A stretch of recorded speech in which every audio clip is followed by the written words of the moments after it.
Hey, how's everybody doing? This is Grampy Lobster. I hope everybody's having a beautiful fucking day. You know, it's first of the month, and I got my free hours back, and I will be starting the unlimited stream sometime this month. But right now, I've got 20 hours, and there may be an issue in we're gonna get through this, and Anyway, ladies and gentlemen, thank you for fucking joining me this afternoon. We've got went to Honeydew this morning. Today got some Honeydew coffee, a mocha regular, which is my regular. It's mocha hot coffee, extra, which is regular, which is extra cream and extra sugar, and brought back a nice chocolate sprinkle glazed donut, and this chocolate glazed donut thing here that I've already had a few already, and no, they don't have fucking THC in them, But if you'd like to send me some, that would be awesome as well. But Betty, how you doing? Excuse me, Tranquil Heart. How are you? I hope everybody's having a great day. Lulz Junkie, holy shit. No, I didn't start on time. I was, a few minutes late, Always, got to fix the hair, do the makeup, all that shit like that. Hey, Adam, how you doing, buddy? Before I get started, I want to talk. I still got a cold. It's that time of year. And for all you anti-vaxxers out there, I did get a flu shot this year, Forerunner story. How you doing? But, I wanted to talk about something that happened to me the other day, and some of you already know. I've posted it in Discord and stuff like that. But it's probably no secret. You can hear me breathing a lot. When I speak on a microphone, especially with this new mic that I have, it's really hard not to catch. And I don't have one of those little things to But I'm not complaining. But anyway, I've got breathing problems. I've had COPD and emphysema for fucking years and shit. And, it's gotten to the point, where my doctor's telling me that I'm pretty much a walking stroke and heart attack waiting to fucking happen. And, it's kind of sobering when your doctor finally tells you that shit. And he says, it's not time to, start thinking about it. It's time to, quit, right? It's just time to, knock it off, which is hard, and, I talk about like I talk about drugs and I talk about drinking and stuff like that. And admittedly, when I was younger, back in the day, and those of you old enough will remember that in the Army or in the military, if you didn't drink, they would teach you. If you didn't smoke, they would teach you. If you didn't do drugs, they would teach you, right? Not officially, but, that was the way it was and everything. And I learned to do all three pretty fucking good. And of all the three that were hardest for me to kick, was basically, the whole cigarette thing. Drugs got really fucking expensive, and I like drugs, right? It's just, I find out I liked them too much, and it could have been a problem. And through, falling on my ass a few times and hitting rock bottom and things like that, and you tend to learn certain lessons about, your use of drugs and how much you can actually ingest and function as a human being and a member of society. And it's the same with alcohol. People have different levels, and, it took a long time for me to get to the point where, I pretty much, sure, I still like to do some shrooms. It's like a bucket list for me. How fucking pathetic am I? It's like, I'd like to do shrooms one more time. I'd like to do an acid trip one more time. But, it's just, who I am. And, like the alcohol, I used to love speed. God, I loved bouncing off the fucking walls. Powderly, Texas in the house. Oh shit. But anyway, and I'm not looking for some. A lot of people already knew that I had a lot of problems with this and stuff. And it's gotten to the point where getting around much is fucking hard. When I went to the doctor the other day, I went in and it was like late in the afternoon, and I got in really quick. And when I came in, they put me in triage and put me in the room. I'm breathing like heavy as fuck, right? I'm like, I feel like I just ran somewhere, and they put me in this chair. My blood pressure is like fucking high as shit. If you knew what my blood pressure was, you would wonder why I wasn't dead or didn't have a fucking heart attack or stroke at that point. And anyway, so, hey, Chaos Theory. And so anyway, I'm in there for a long time, and they're talking to me. So they're like, they're setting me up with a pulmonary therapist, I guess some kind of, I don't have, it's not that breathing thing, where you feel like you ran a marathon where you're sitting in a room blowing in a fucking tube for fucking ever and passing out. But Famer 7. But anyway, it's so they're setting me up with that. And then they're setting me up with I'm sorry, Lulz Junkie, if I'm going too fast. I'm a bit stoned and I'm a bit wound up, and I've got a lot of caffeine in me. So just cool your shit, man. But anyway, so they're setting me up with a psychoanalyst type person that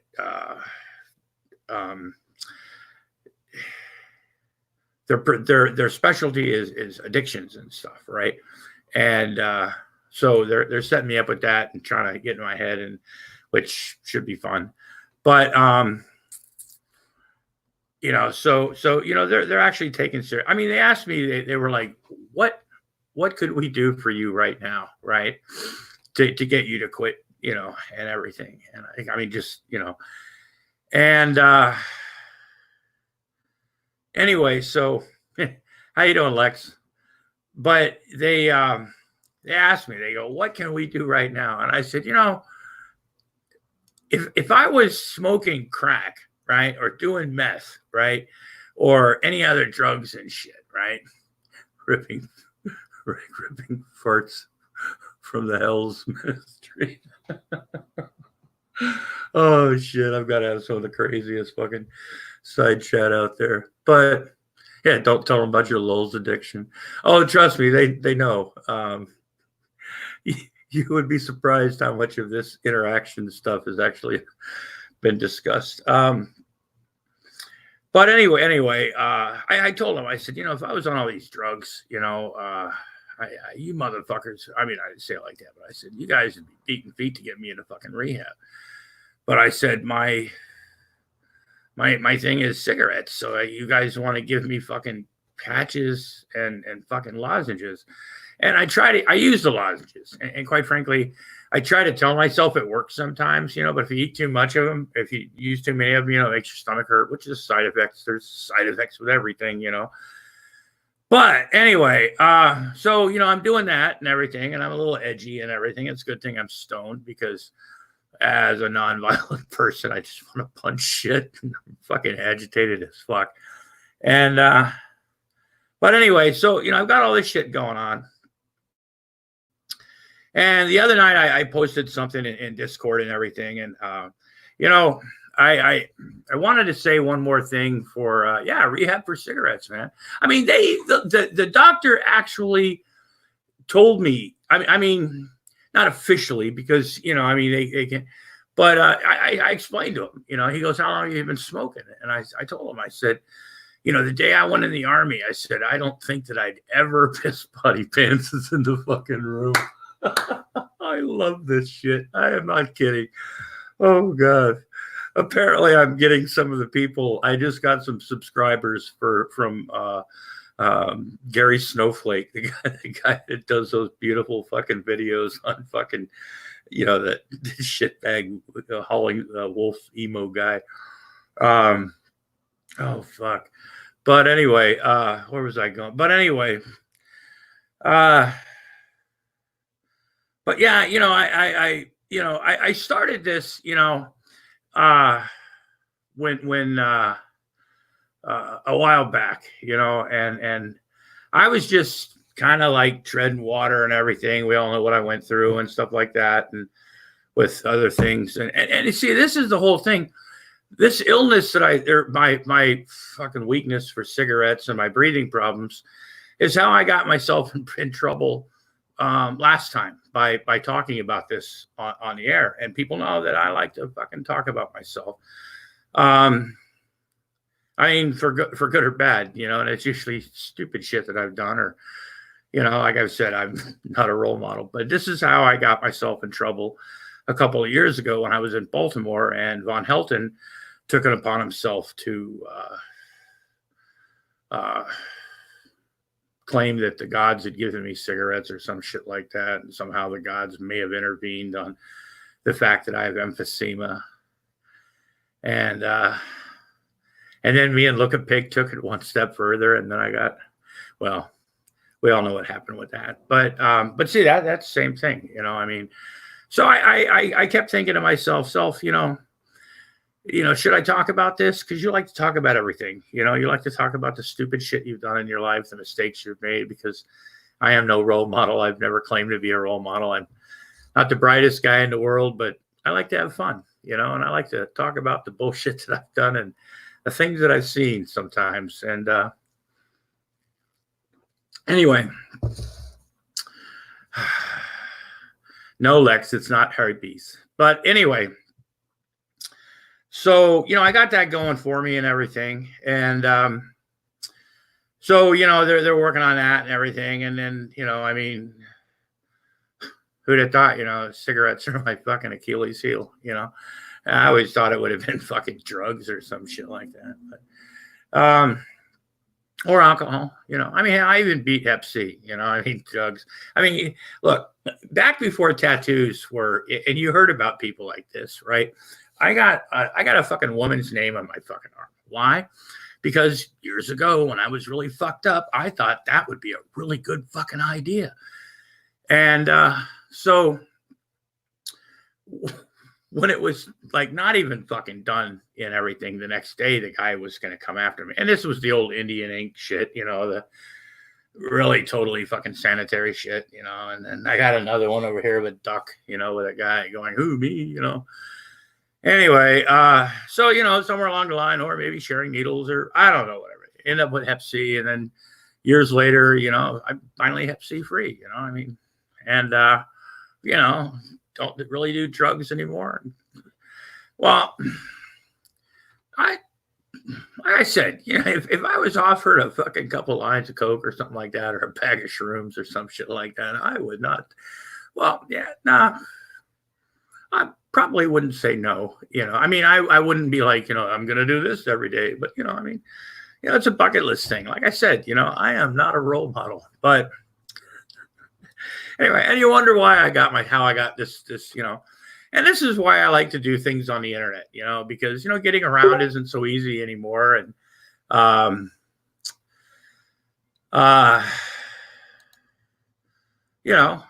I really, I like talking to you people, right? I like talking to every one of you. And, I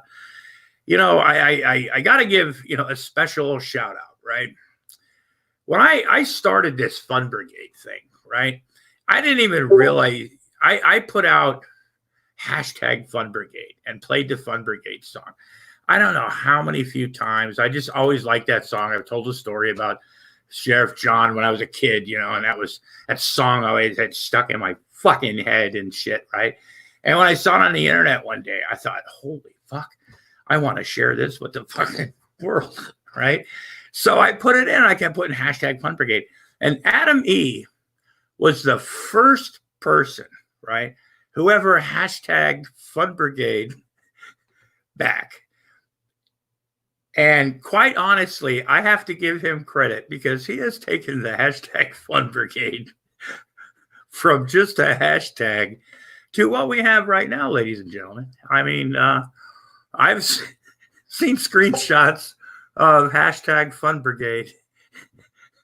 And so there's been a few times where I'm like, okay, Adam, I get it. But he's everywhere. And, the CFO Fun Brigade, it's gone farther than I have.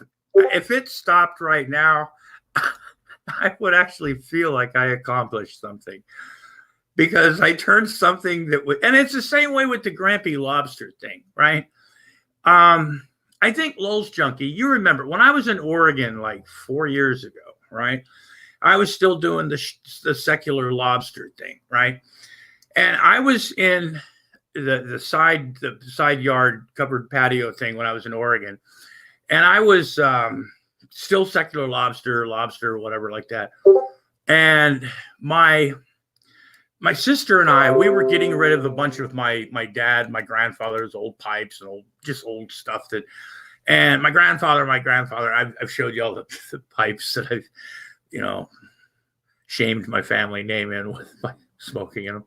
But anyway, I saw this it was this straw hat, right? And I'm just fucking off. I'm stoned as fuck. I'm in Oregon, right? I was doing a lot of fucking good fucking. Anyway, and I was really hyper. It was people remember the story of why I was out there at that point, but. Anyway, there was this straw hat and there was this pipe, and I just picked it up and I was just fucking off, and I just went, "Hello there, this is Grampy Lobster," right? And I played that shtick for like, I don't know, a day or two or some shit like that. And then not like I got emails and shit like that, but every once in a while, I'd hear and Lowell's Junkie remembers, it's like, "Hey, whatever, we want to hear from Grampy Lobster. And so, when all that my little thing last year, the year before, whatever happened and everything, I had to sometimes you have to reinvent yourself, right?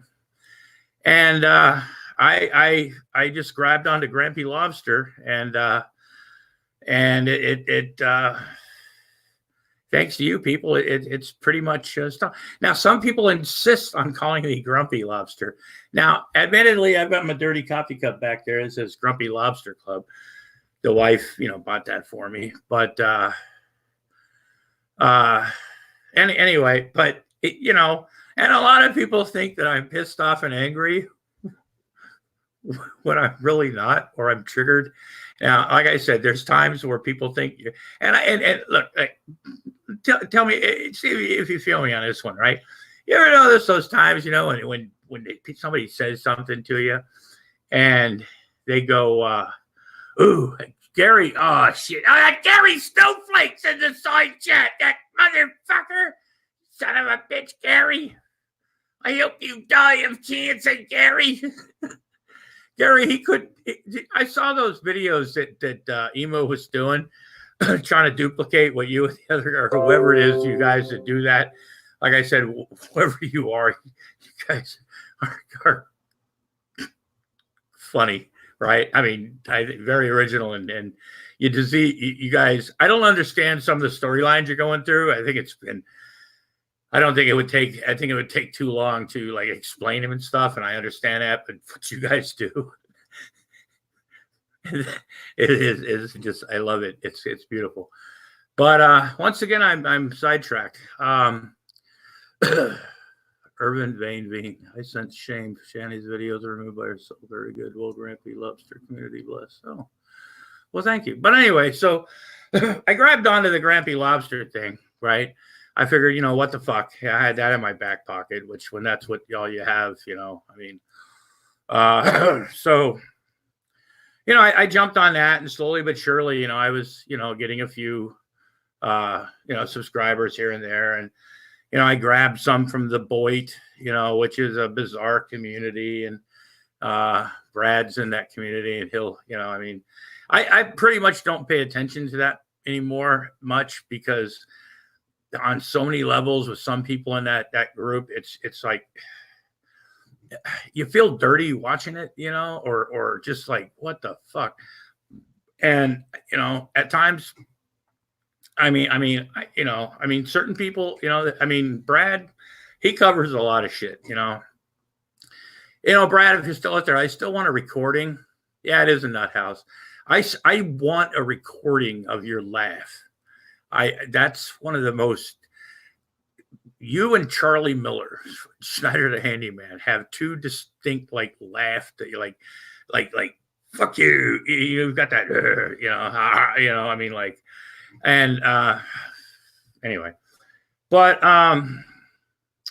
anyway, so getting back to all this shit, but I did this started this Fun Brigade thing basically just, I don't know, I do a lot of hashtag things that make no sense or something. I just, I have no originality when it comes to that. And Adam comes along and boom, next thing we know, we've got a fucking Discord.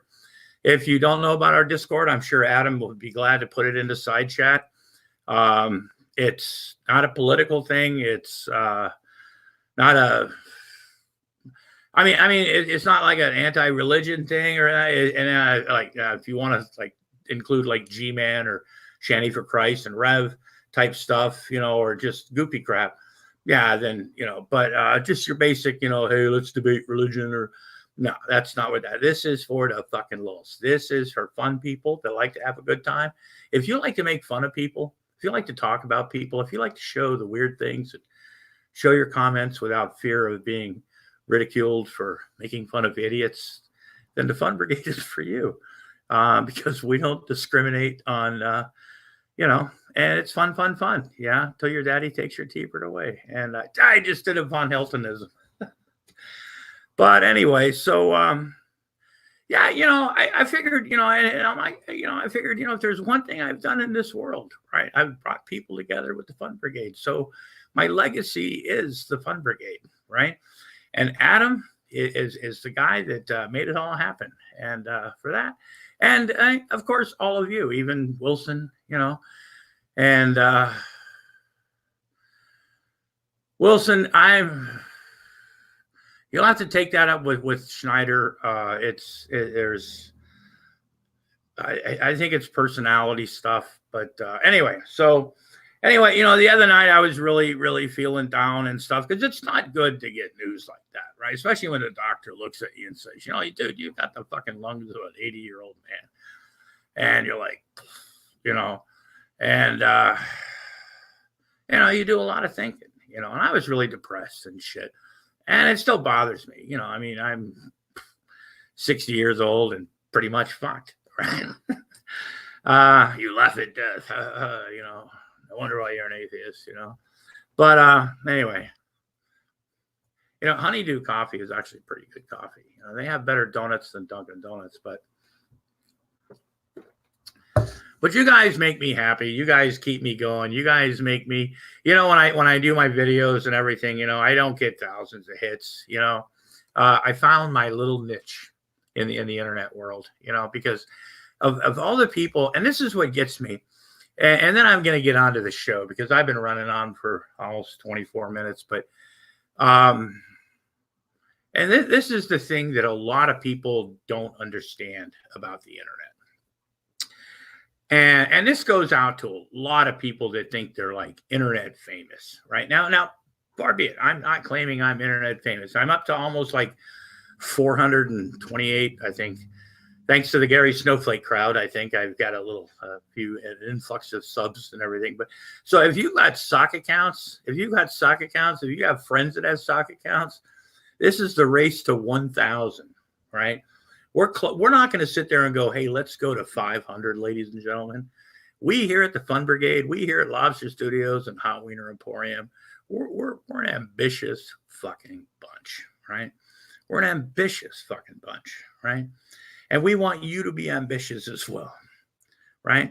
Now, we're not the type of people that are going to tell you to like vote off and, if you want to or, but yeah, Gary, you could be Gary, right? And with compilations and cooperation, magical things can happen. Now, but what I was going back earlier, a lot of these people that think that they have 1,000 subscribers, right? So they can get super chat. And that's what I'm going for, motherfuckers. I'm going for super chat money. God damn it. If I'm going to sit here and entertain you people like this, bring out the frog after how many years, I'm serious. I've even got the fountain, and pretty soon the fountain will be hooked up. We will have a real working fountain here on Lobster Studios. That's right. Had to talk Mrs. Lobster out of her little thing on the table in the other room. And promised her dinner. But anyway, but what I was saying is, you know, a lot of these people, you know, they think, oh, you know, even people that 5,000 subscribers, right? People at 10,000, right? And if you look like how big YouTube is, right? How big Google is, the whole internet fucking thing, right? There are millions of people, right, that have 1,000 subs, 2,000 subs, 5,000 subs, like, you know, they think they're like celebrities, YouTube famous, right? Look at Fat Elvis, right? Look at Shanny for Crying. I mean, Fat Elvis at least has over 5,000 subscribers, right? So in a bigger realm of things like that, okay, I could understand him saying that he's a YouTube celebrity, because a lot of people, I totally get that. I do, right? You know, he's been begging for years and shit like that, and apparently there are people in the world and to see him around and either like him or cops chase him or people call the fucking donut shop. But, you know, then you got people like Shanny, you know, who really think that they're celebrities now, right? They live in a richer neighborhood, right? Where all the celebrities live, right? And they seriously, literally think that they're fucking celebrities, right? And then there's the whole thing with suing Dragnot and everything. And, you know, like, that's not going to turn out well. That I can't wait to see that shit. But there are so many little microcosm worlds, I guess you'd call it, in the fucking whole YouTube thing, whatever the internet is, right? There's so many little tiny microcosm worlds where, you know, in this little world over here, nobody knows who the fuck you are. But over here, there's a whole bunch of people that think you're really good. You're YouTube famous to them because you've got 1,000 subscribers. But over here, literally nobody. I mean, when they go, oh, everybody watches him, right? Well, that's really not true, right? Because I'm not good with math, but mathematically, that's just not going to happen. So your YouTube famousness, you know, is just a little, you know, microcosm of the world that you create.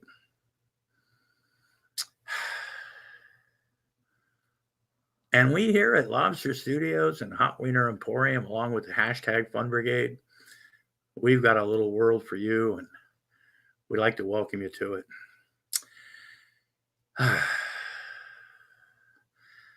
We've had a long time. We've been talking here for goddamn near 29 minutes. I bet Shanny's neighbors already fucking hate them. You know, I wonder if they signed another year lease. That's I don't know. Rumor Research Lab seems to be able to do some good stuff. But anyway, ladies and gentlemen, you know, I saw something in the news that I'd like to share with you before. Let me see. I got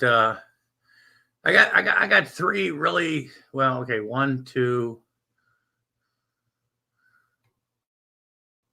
serious things, and then a couple other things. But anyway, I'm going to share this with you. It's big fucking news. It's wow.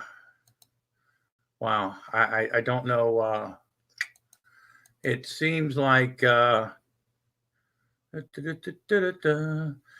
Arizona, arrested Arizona penis man claims there are more penis men like him. You know, apparently there's some guy. Oh God, I hate when these fucking things do this. But okay, come on. Shitty day for the internet to go slow. You know what? I was doing this. I actually did sort of a dry run thing, and it didn't do this. But anyway, apparently there's this guy. Oh, will you fucking stop? I hate when you get these fucking continue without my offer. Get the fuck off. God damn, man. Oh shit. Okay, are we gonna get the right article? Anyway. Are you fucking serious? God damn it. Anyway. Well, that didn't work out real well. Well, anyway, There's one. There we go. Okay, here's one here. We'll talk about the other. But apparently there's a guy in Arizona that was writing penis man or something on fucking walls and stuff. And he got arrested and shit like that. But here's one, that I think, and I'm not trying to bring up old things, but the Sandy Hook conspiracy theorists arrested after being found with the ID of victims' parents, right? Now, some of you might not remember this. A lot of you people do, but the conspiracy theorist known for harassing parents of victims of the 2002 Sandy Hook Elementary School was arrested on Monday. Charges of possessing an ID of the father of one of the victims. The Associated Press reported that 73-year-old Wolfgang Halbig was arrested on one count of possessing stolen identification with the Orlando Sentinel, receiving, So this stuff, people are going to jail for this shit now, and it's about fucking time. It really is. There's been other, that's supposed to be coming on. Hold on a second. Let me see what the fuck I'm got. Okay. That was, but yeah, there was this, the article and this guy's claiming he gets busted, right, for writing penis or something, or penis man, just randomly and everything. Kind of reminded me of fucking Jello shots. When he comes into side chats, he always yells penis, But yeah, and I get graffiti. Graffiti can be fun. That's right, Mudbrugger. This is my penis. There are many like it, but this one is mine. Yeah, it's crazy. But more conspiracy theorists, wackos, and like I don't mind conspiracy theorists, per se. I mean, they're wacky, they're weird, but they got the right to be stupid and wrong, with a lot of these things. But the ones that really took it to the next level, a lot of them, are finding justice, and hopefully it can, end. But anyway,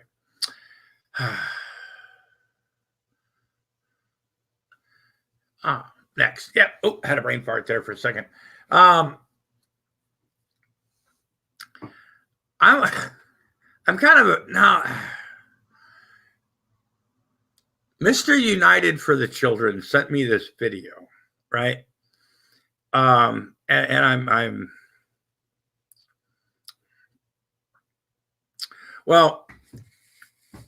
going to think about actually showing this, because if you ever seen some of that weird, and I'm not making fun of certain Asian groups, but Japan, although their technology is wonderful, right? And they've given us some wonderful inventions and breakthroughs in science, there's some of the weirdest, some of the stuff that comes out of Japan, like movies, TV shows, are quite frankly some of the weirdest, sickest, weird, just who the fuck thought of this stuff? Weird, crazy, creepy, demented, twisted. These are words that you think of. Mr. Hugh is a class act. Well, I'll tell you what. I'm gonna share this. I'm gonna share this, and we're going to. Okay, I'm game. This now, like I said, I warned you. Hopefully, I don't get copyrighted or something. But this is some weird. Watch this. なんでそこ恥ずかしがるところ？いや、まあ、おかしいよ、みなみちゃん。そこは恥ずかしがるとこじゃないよ。見して。ちょっといいか見してみな。まあ、いい。全然いい。This is some creepy shit. Look at this. It's like weird as fuck. Watch what happens. This is from a Japanese movie. Look at this. おい、ちょっと、引っ込めちゃダメだよ。ちょっと。いける？いけないの？いける？いける？はい。いけない？いける？はい。あ、いける？はい。よし、いける？はい。じゃあ、もう出しちゃおうか。Watch. This is fucking weird as fuck, man. Look at this. Now watch. Okay, we're gonna skip up a little bit. Now watch this. This guy squirts this shit out, right? And then there's this chick with it.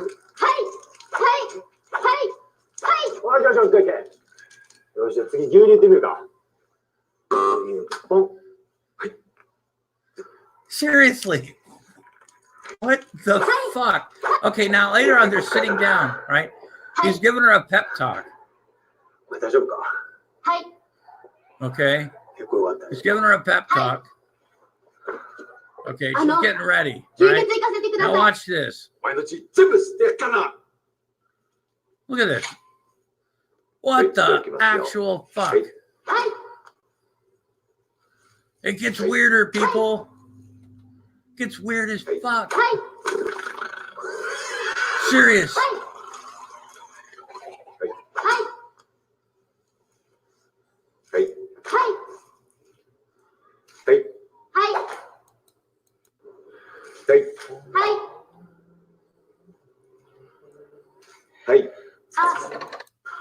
Okay, the thing sticks to her arm, right? The thing sticks to her arm, right? They go get the fucking school nurse looking guy, right? And it's like, look at this, okay? Now this guy's like dicking around and everything, right? He's peeling this fucking thing off. Okay, look at, oh shit. It gets, now this is what pops out, right?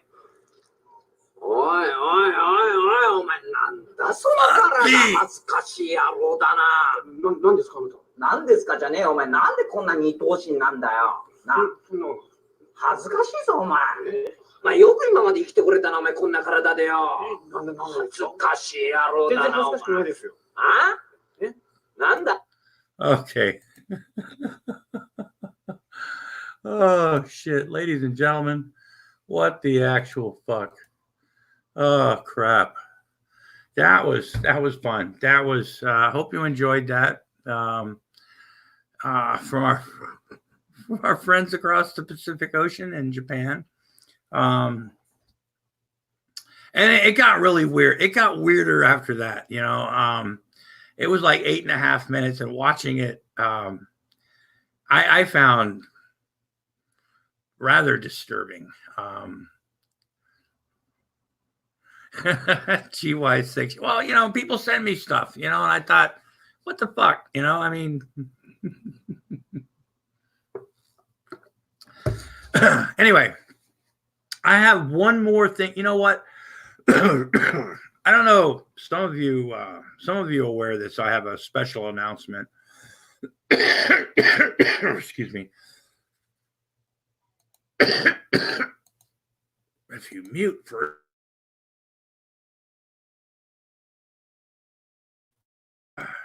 our producer has the day off, so I'm having to run the controls myself.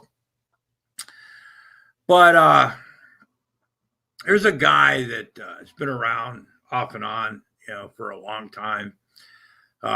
Personal friend of mine, funny as fuck. He's kind of an elusive guy, and he's well, we've done shows together. I've been on his channel, he's been on my channel, and you know, some people don't like him because he paints his face sometimes like a clown and everything. But the clown meat had disappeared for a while. Nobody could find him. And when I was looking on the internet the other night, I noticed that he was, and he was, I mean, I've got his phone number. He didn't answer his phone for months and months and months and stuff. And, you know, he's one of the people that, you know, wants to quit sometimes and gets tired of it. A lot of people have YouTube channels and finally just say, you know what, enough's enough, right? And you know, he was on his Xbox or PlayStation, whatever it is that he streams with his games, and I noticed him on YouTube the other night, and I don't do the gaming thing, so I saw it on there because I'm still subscribed to his channel, and I talked to him. I messaged him. He messaged me. Adam may or may not have bugged the shit out of him because I didn't know the mood that he was in. But ladies and gentlemen, if you've never watched or heard the clown meet, right now, when I say clown, I'm not. You know, he's a different kind of guy. He's got a sense of humor that he's got fucking. He's to me, he's a comedic genius. The guy's quick. The guy's fast. He's got characters. He's got masks. He's got mannequins.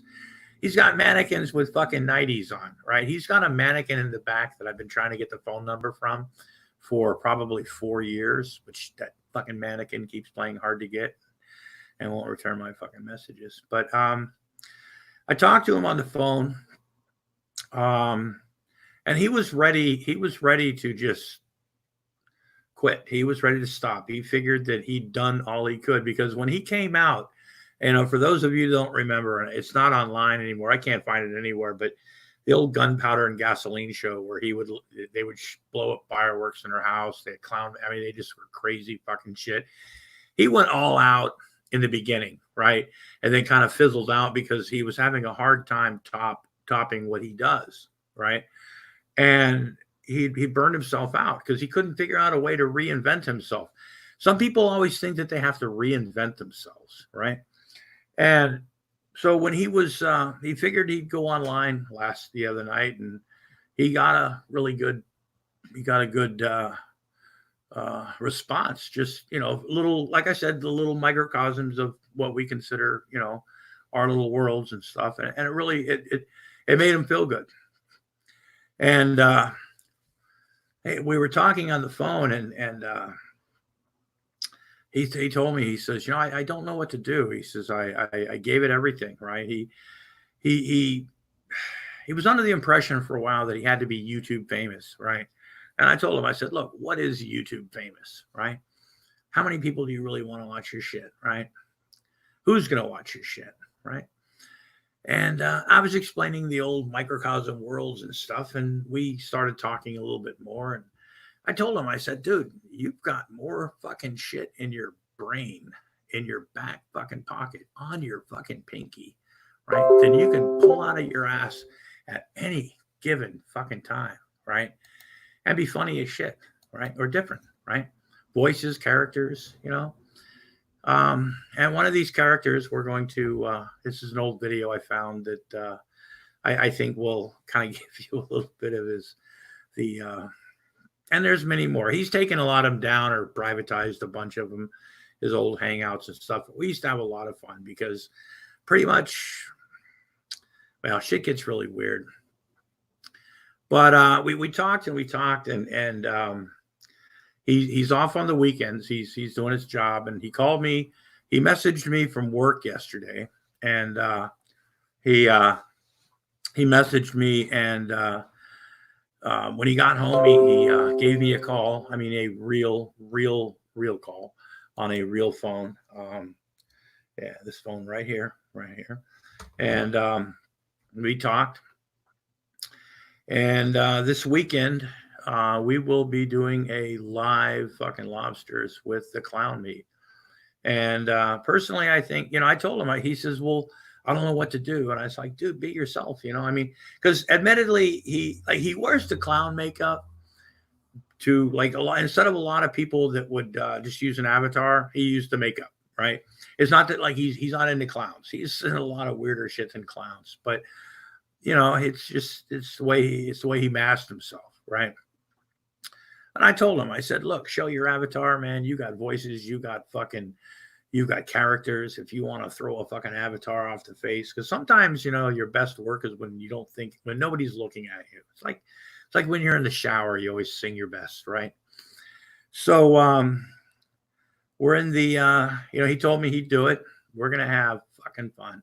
It's gonna be super exciting, and we're hoping that you join. And we're hoping that maybe if this works, if there's, because people know, right? People know that have watched me and Meat in the same room, right? When we're going back and forth, we have some fucking chemistry, right? Because we're both goofy as fuck. We're both, neither one of us give a shit. Well, about the things that, whatever. And we don't give a shit about other things too. But anyway, so, and our humor tends to,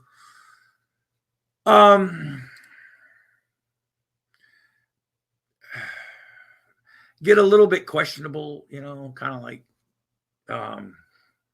and so we're hoping for some fun. I'm hoping.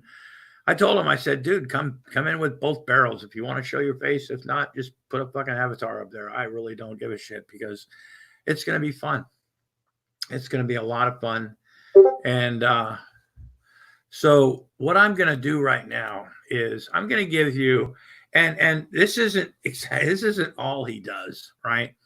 This is just a portion of what the clown meat is, right? He's got characters, right? And the character you're about to meet is, well, I'm gonna let you watch this for yourself. Okay, hold on a second. This is Wild Bill Wilcox. And I got a call the other day that some dumbass baby bear was bleeding all over my channels. Well, not my channels exclusively, it's the clown meat. That's right. The clown meat has some channels, and I thought I was on vacation, and he called me up and said, Wild Bill Wilcox, you know what's going on down yonder? I said, I don't know. But I'll tell you one thing, it's got the little baby bear on a rock roar. I said, a rock roar? What kind of rock roar baby bear? I thought I took care of that baby bear. Right here in the screen, you can probably see the situation where Wild Bill came to town and kicked his living shit out of the little bear. That's right there on the screen. See that right there? Take a minute, please yourself to watch that video. And before I start on this other situation, I'd like to introduce you, somebody here to help me out with this video is Mother May I. And you probably say, well, what the hell are you going to do with a nun there, Wild Bill Bigcock? Well, I'll tell you one thing right now. We've got a couple situations here to talk about this evening. Anyway, I want to tell her she's going to bless my ass with some holy water before I catch on fire. Mother May I? Give me some blessings. Thank you very much. Because I'll tell you right now, I'm hotter than a goddamn pot called black pebble and called on pile of fire. Anyway, Internet, I'm telling you right now, it's a situation. What I got is a man that's going all over my page, is very jealous of the clown meat, and I'm here, he's saying the clown meat's going to jail. The clown meat's going to jail. This man is going around falsely accusing himself as a lawyer. Look here, little bear. I tried to make this nice and simple for you the first time, and now you make it really hard for me to make it easy. Anyway, I get. Now, this is a parody of an actual real life situation that he was going through. And this is how Meat does it. I guarantee you one thing. On your Facebook page, I see people on there telling you, hey, little bear, what the hell am I going to do with my boy? What the hell am I going to do? You say, like what? I don't know. You want donations for being a lawyer. Number one, little bear, you're not supposed to portray yourself as a lawyer. I'm the real sheriff because I got the badge, bitch. You can see I got the badge. And don't make no mistake about this, Internet. This is not to be funny. I'm already getting hot and sweaty out of the collar, so give me some more of that blessings. Thank you very much. Anyway, that's because I'm going to catch my ass on fire and jump through this camera and shove my fist right up your ass, little bear. Anyway, don't you understand, Mr. Situation? You told me to come down here and face me and take off my clown shoes. Well, I already took them off. I don't even wear clown shoes, boy. I wear cowboy boots. I am the law here, boy. Don't you misunderstand your situation yourself and all these people that you are guiding the wrong way, straight down that ugly-ass path that you're taking down. You want donations because you're trying to tell yourself that you're trying to be a lawyer, boy. Anyway, this is Wild Bill Bigcock. There's a couple things that I want to say. This guy's a sicko. He's a maggie. He's out of control. If you go to his Facebook page and see that little bear is just a sicko, I guarantee you one thing, little bear. I can make no mistake. Give me some more before I catch on fire. Thank you. Anyway, I have proof right here. Let you make a video, little bear. I dare you to make a video. I guarantee you won't do it. I'm making a video to show you that I am the law in this town, not you. I send people to jail, not you. And you are going to go to jail if you don't come back here and make an apology on my page before sundown tomorrow, bitch. I guarantee it. And I want everybody to know you better cool me off, mama. Cool me off. Thanks very much. Just give me one more for the road. Okay. Anyway, here's what I'm going to end this with. On this situation, this segment, this video, and this segment. We do have another segment coming up. I'm making this fast because I'm not a talker. I'm a doer. I guarantee you. I'll go out there and get it come back, bitch. Anyway, right here and then, he's a Chico, or he's a Maggie, he's everything else. You think he knows Cotty? I know Cotty. Don't make no mistake about it. I know Cotty. I done fooled one time with Cotty, and I'm going to fool again. Shit, but goddamn new fellow, man. Hit me with the, bless me with the little bear. Bless me with the baby bear. Bless me with the baby bear. Bless me with the baby bear. Bless me with the baby bear. Bless me with the baby bear. Bless me with the baby bear. How do you like that, little bear? What? Every time you say blessings, blessings, blessings, right, little bear? This is my country, not yours. This is my land. You're an engine. You're a false engine. You're a dirty engine. Anyway, Internet, I'll tell you right this moment. I just took a big whipping on top of this bear right here. You want to see this baby bear? Look at that baby bear. I beat the shit out of big bears too. I guarantee you this moment, right this second, I'll be out there. I'll show you how I beat the shit out of this bear, boy.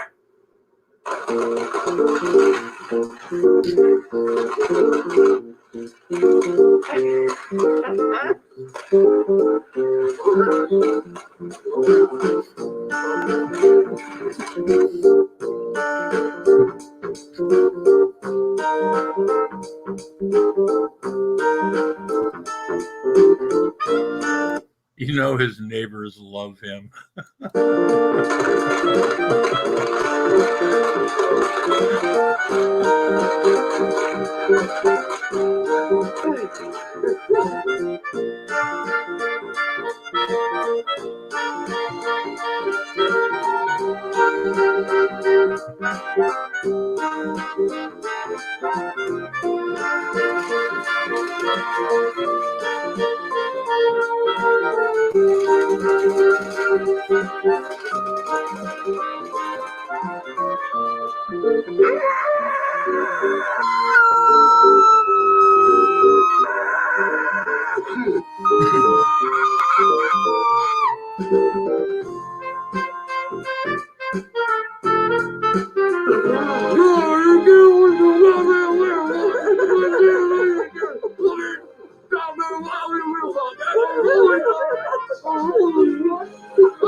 I didn't know what I was going to do, boy. Oh, shit. You push me. You push my face. There's my face, I tell you. I got to tell one thing, boy, baby bear. You're minded, you're sicko. You can't be wild, little big, I guarantee you. This motherfucker out here, I swear to I claim victory, boy. You got until sundown down tomorrow. I can't see because my mask is off. You got the sun down tomorrow to say you're sorry. Well, it's my real big hot one, real me out right here. We're going to do one more thing, you little baby bear. Here's what we're going to do, little bear. I guarantee you, we just sit out situation right here. We're going to do to a big bear. Don't imagine what I could do to a little bear. Anyway, Internet, this wild little big guy. Here you go, little man. Let's finish the situation. This is adult content. If you just have a weak stomach, look away now. Turn the camera off. God damn that whole space bar. I know you like it, little face. I know you like it. I know you like it, little face. Take a sip there, boy. Get up there, boy. Get your hand there, boy. Don't give it. You're stuck, boy. You're stuck, boy.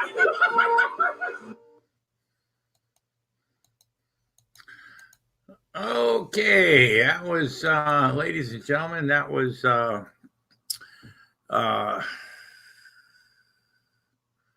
hey, Poste, hey, take it easy, Poste Eating boys. I hope we all enjoyed that. Looks like I lost a few viewers. Anyway, it doesn't matter. But yeah, clown meat, you know, and he does other things. He's a crazy fucker. So anyway, we've been on. Oh, my phone's ringing. Oh shit! Guess who's on the fucking line? It's Hey, what's up, man? Man, you're embarrassing me, man. You're embarrassing me. I'm embarrassing you.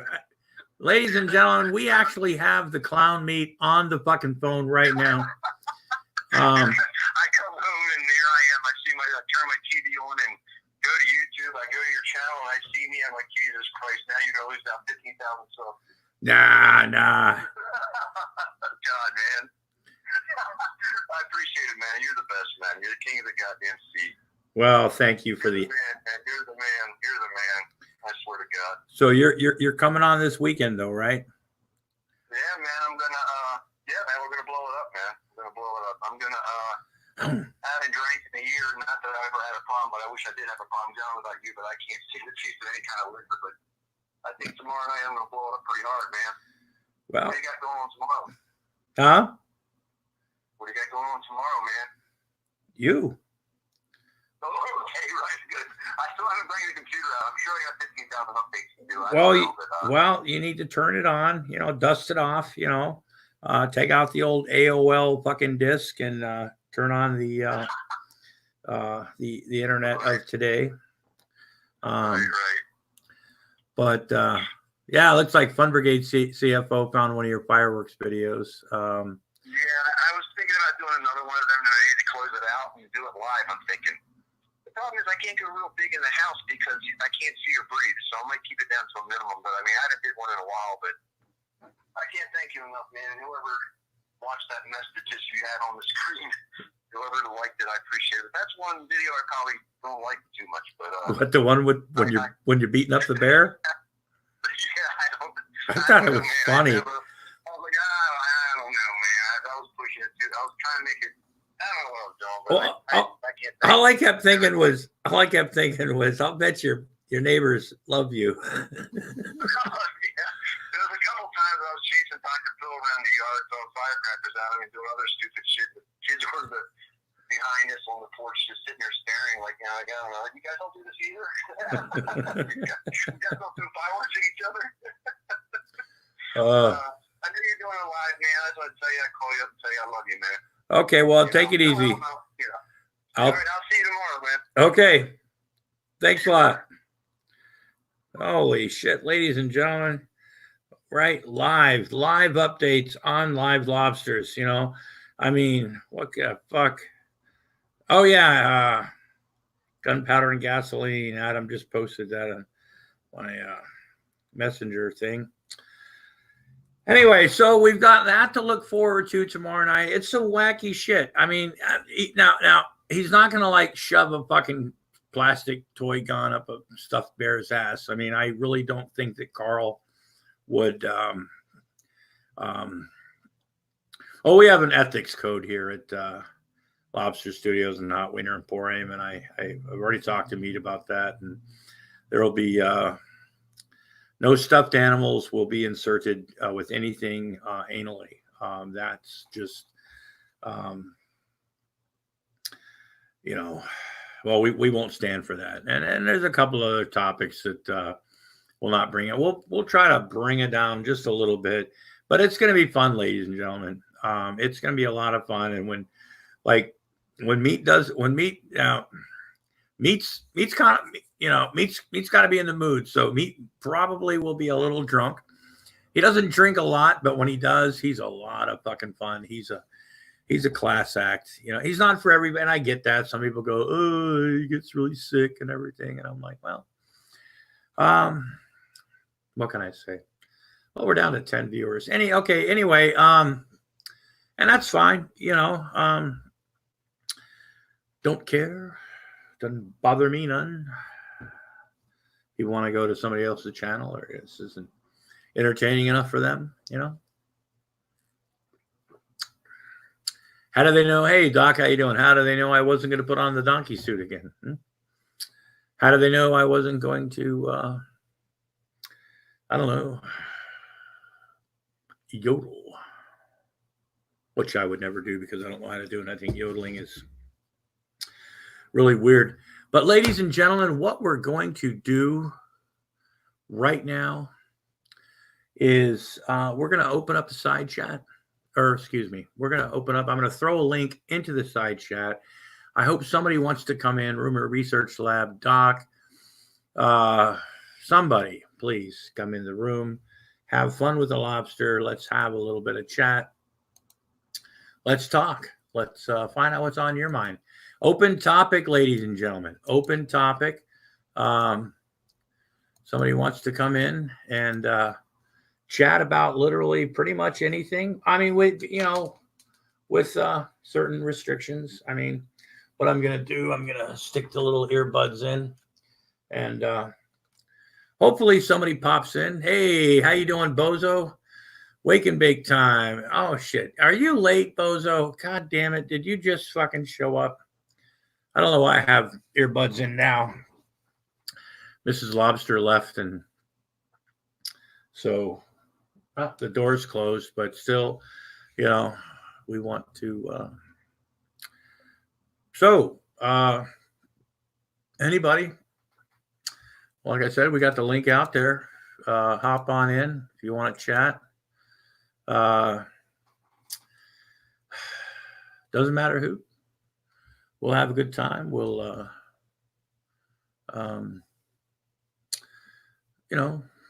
maybe a polka.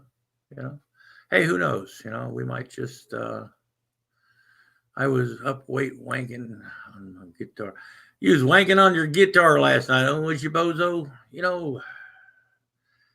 Every time I hear like certain music, I always think about back in the day when me and Bozo were standing on the corner at the Amco station across from the Roxy. Drinking public toilet water coffee. Little huffing bag in our hand.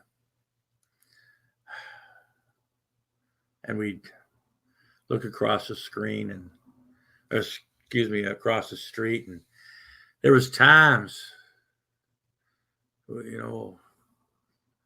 see glimpses of greatness. We'd see legends passing by. And we've seen a lot of them. We saw a lot of them. And one of them was, Rip Cervix, and I heard they're getting back together. But I don't know. But anyway, speaking of Rip Cervix, Clown Meat is groovy. He has earned his red nose. Absolutely mute. But I want to talk about something now, and we've been going on for a while. And like I said, there is a link in the fucking side chat. Somebody get your ass in here. I want to fucking talk to somebody. Please give me a hand, ladies and gentlemen. I can't mute myself. Well, I could take an intermission, right? Fill my coffee cup up and take a few hits on the bowl. Because look, I haven't had a cigarette in honestly, it's been almost 48 hours, right? And I'm kind of fucking irritated right now. Rob, yeah, where the fuck is Rob? Come on, somebody come in here. You know what? Jesus Christ. The last time, I get stuck by myself, right? Okay, it's my fucking room. I get that. But like the other day, I'm doing doubles lettuce, right? Okay, I had to leave, right? Apparently, originally it was supposed to be on later, right? I get stuck in a fucking room because Frankie's got to go pick up his son, right? I didn't know this was going to happen. I get stuck in a room with fucking Suplex City and fucking who's that guy? The self-standard guy, whatever like that, right? And I'm like, what the fuck? Jeez. Oh, Doc might come in. But anyway, so we're gonna talk about Private Poopy Pants, right? Mr. Stinky himself. I'm watching this video. He's got that fucking, he's got his Ma Helton now. Ma Helton's what, 92 fucking years old, right? Now, I've been in care of, right? Actually, the not the executor, but I had power of attorney, right? At a certain point in the care of my parents, or one or both of my parents and stuff. And I got to, you kind of, you're able to like gauge what they're doing more, because you're like, well, you know what I mean? Anyway. And you understand, you see how much they eat, you find out what, you understand what they eat, their, all their schedules, you're more involved with their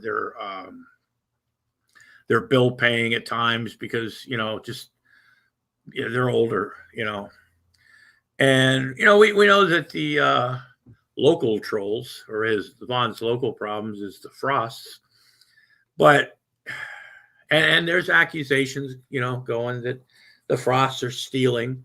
But, Stinky likes to always talk about, and this is one thing that I've never understood, that, I don't know, pot, meat, kettle type thing. But he likes to talk about projection all the time, right? The people that bring things up are the people that are doing it, right? Which would basically mean he's the one that's, what does Stinky bring up all the time that pretty much nobody brings up except for him? Right? How many things? I mean, we could have a fucking game. We could like in the side chat. How many things down there right now could you think of? Right? I can think of quite a few. But he claims that they're stealing things from his mother. Now who's fucking calling me? Fuck!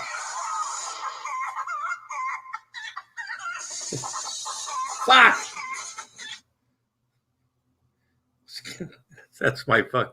I don't know if you could hear that. It's the chicken dance. Is my people love it when I'm in a crowded room somewhere. And looks like we've got somebody popping in the room. Mr. Doc Zayas, our hopefully he's coming in. Hey. What's up, Doc? Hey, what's up? Hold on, let me shut this thing off. Yeah, you can hear my fucking phone going again. Yeah, that's my phone. But Irv's got that fucking freezer filled. I mean, you would think he was feeding like a lot more people than a 92-year-old woman, right? And bragging that he's got the freezer stuffed with what, $600 worth of Schwann's food. Now, Yeah. I would have been more apt to like go, okay, well, let's look and see what's in the refrigerator, right? What kind of vegetables does she have? What kind of fruit does she have? What kind of like, instead of like showing. Now, look, I've ordered too much shit from the Schwann's van before. I mean, admittedly, right?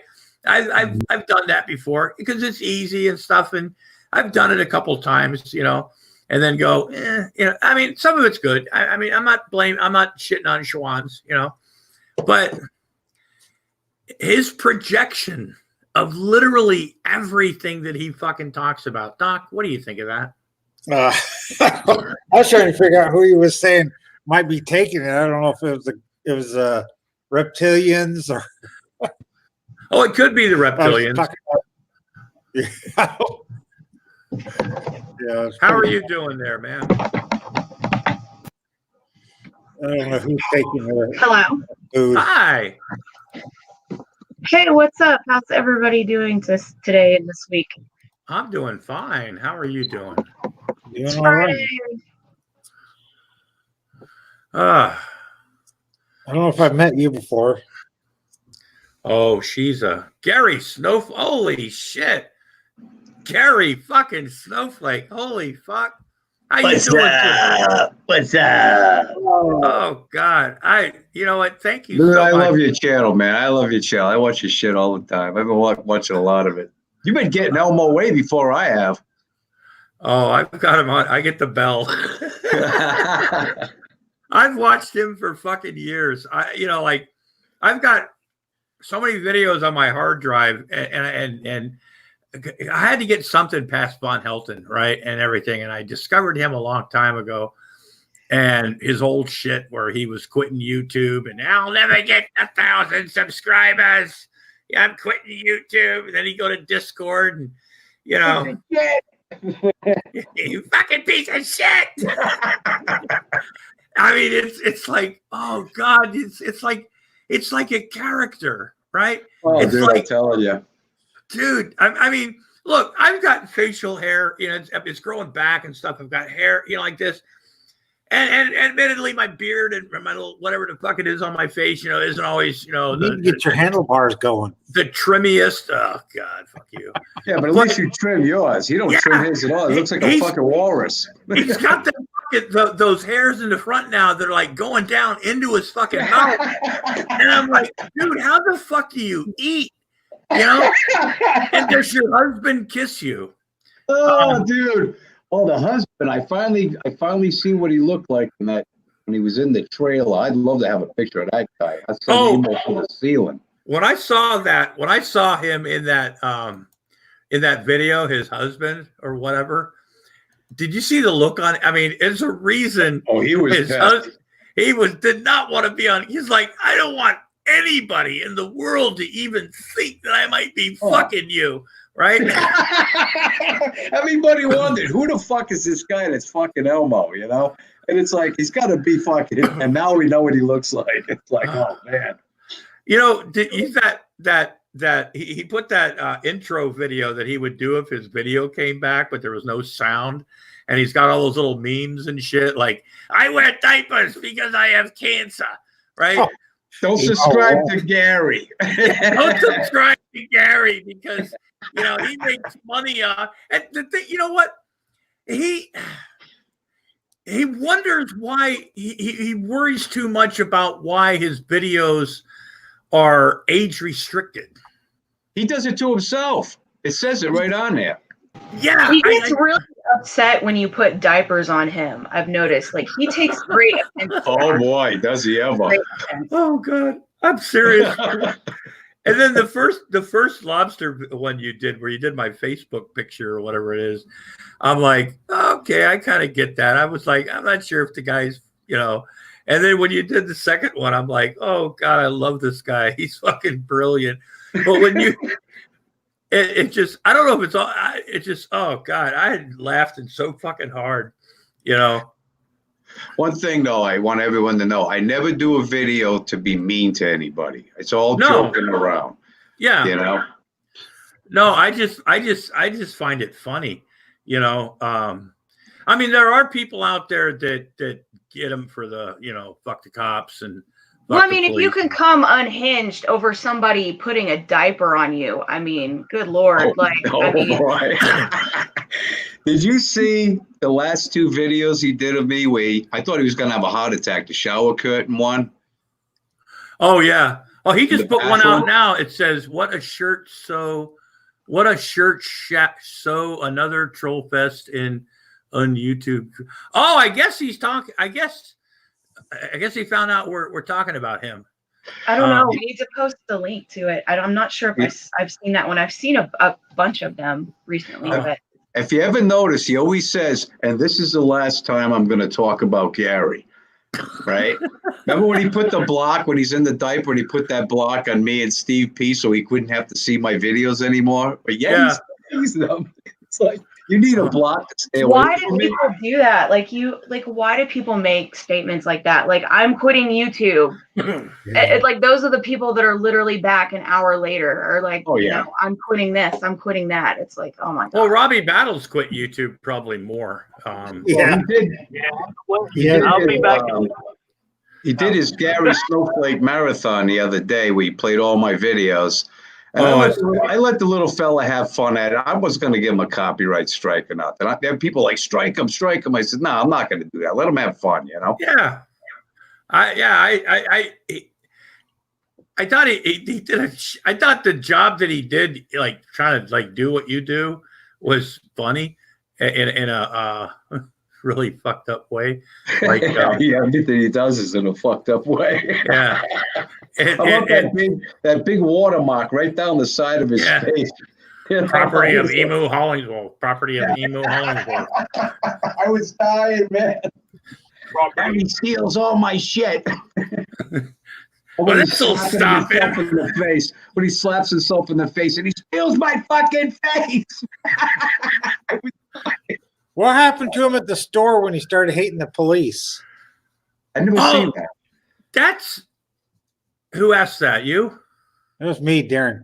Oh, apparently his husband went to the self-checkouts and something didn't get scanned in the end, right? And he walked out of the store or something, and they didn't charge him with. They didn't say he stole the stuff that didn't get scanned, but apparently his husband was banned from the store, and well, Justin wasn't going to stand for that. So he started calling the fucking store and acting like a total. That was so funny. Oh my gosh. And then he puts that out on the internet as him like doing so. And I'm like, God, if I was to like call, because I've raged on the phone before, right? I've called a customer service or some shit, and I've just had like Verizon or my local fucking internet service. I've lost my shit, and I usually give the phone to my wife because I don't have any patience for them. But he puts that out as, look what I've did. I've called them up, right? This is the third time I call them up, and I'm like, dude, when you listen to that, you should go, yeah, I probably shouldn't share that with the world, Right. I think his husband was stealing diapers, and that's why he got banned. That's the story I'm spreading. Oh, hey. Well, but then he's out in front of the store with that fucking sign. Didn't he? That's what I was gonna ask. Didn't he like picket the store for like how many days or like? He had a loudspeaker and people were yelling at him and shit, right? And he's telling people on the loudspeaker, "I can't use foul language because that would be offensive" or some shit. And then some lady would tell him to shut the fuck up, and he'd be like, "You shut up, you bitch," or some shit. You don't like it? It's my First Amendment. I love the way he age restricts his own videos because it even says it by uploader. And then he blames me for it. Oh, but Gary's on age restricted, but mine are. Yeah. I mean, his spelling is, like I said, I am no spelling grammar Nazi, nothing like that, Yeah, me either, man. Why does he have two clocks on his wall? Like there's a Denver clock. One's Denver time and one's his time. Yeah. Why is that? Yeah, because he's part of the Denver crew. If you want to be part of something like that. He likes to keep up on Eric Brandt because Eric Brandt is a god. You don't do this, you don't do that. Well, how the fuck do you know? How the fuck do you know, bitch? Is that him? You know. Yeah. You just sit there behind the fucking icon and you never show your fucking face. And then Jesus Christ, Gary, is he still going at you? Recruit a fucking coward. But you never see TT get on fucking camera, do you? That guy thinks about me night and day. When he goes to bed at night, I'm the one on his fucking mind. I can tell you right now, dude, he hates me with a passion. The ones you did with that family at the dinner table, and the one in the bathroom stall, those or I don't know, Hong Kong Fooey. Hey, what software do you use for that? Ancient Chinese Secret. Oh, damn. You can't buy it anymore anyway. So you'll never be able to get it. Why does he got his name written across his face like slantways like that? Because I steal his shit, he says. He's like, Gary, you'll never steal my shit again. And I told him, I says, take that off. Nobody's going to watch it. So now he doesn't put that on there anymore. I think personally, I just think he's funny. His rants are great. Oh yeah, they're funny as fuck. I like that he goes, the Grampy Lobster Von Hilton war has been going on since 2006. Oh, I know. Like And he I'm said like- in the last video, one of his last videos, he mentioned you. He was so upset he got it all fucked up and shit. That grumpy fucking shit, fucking lobster shit,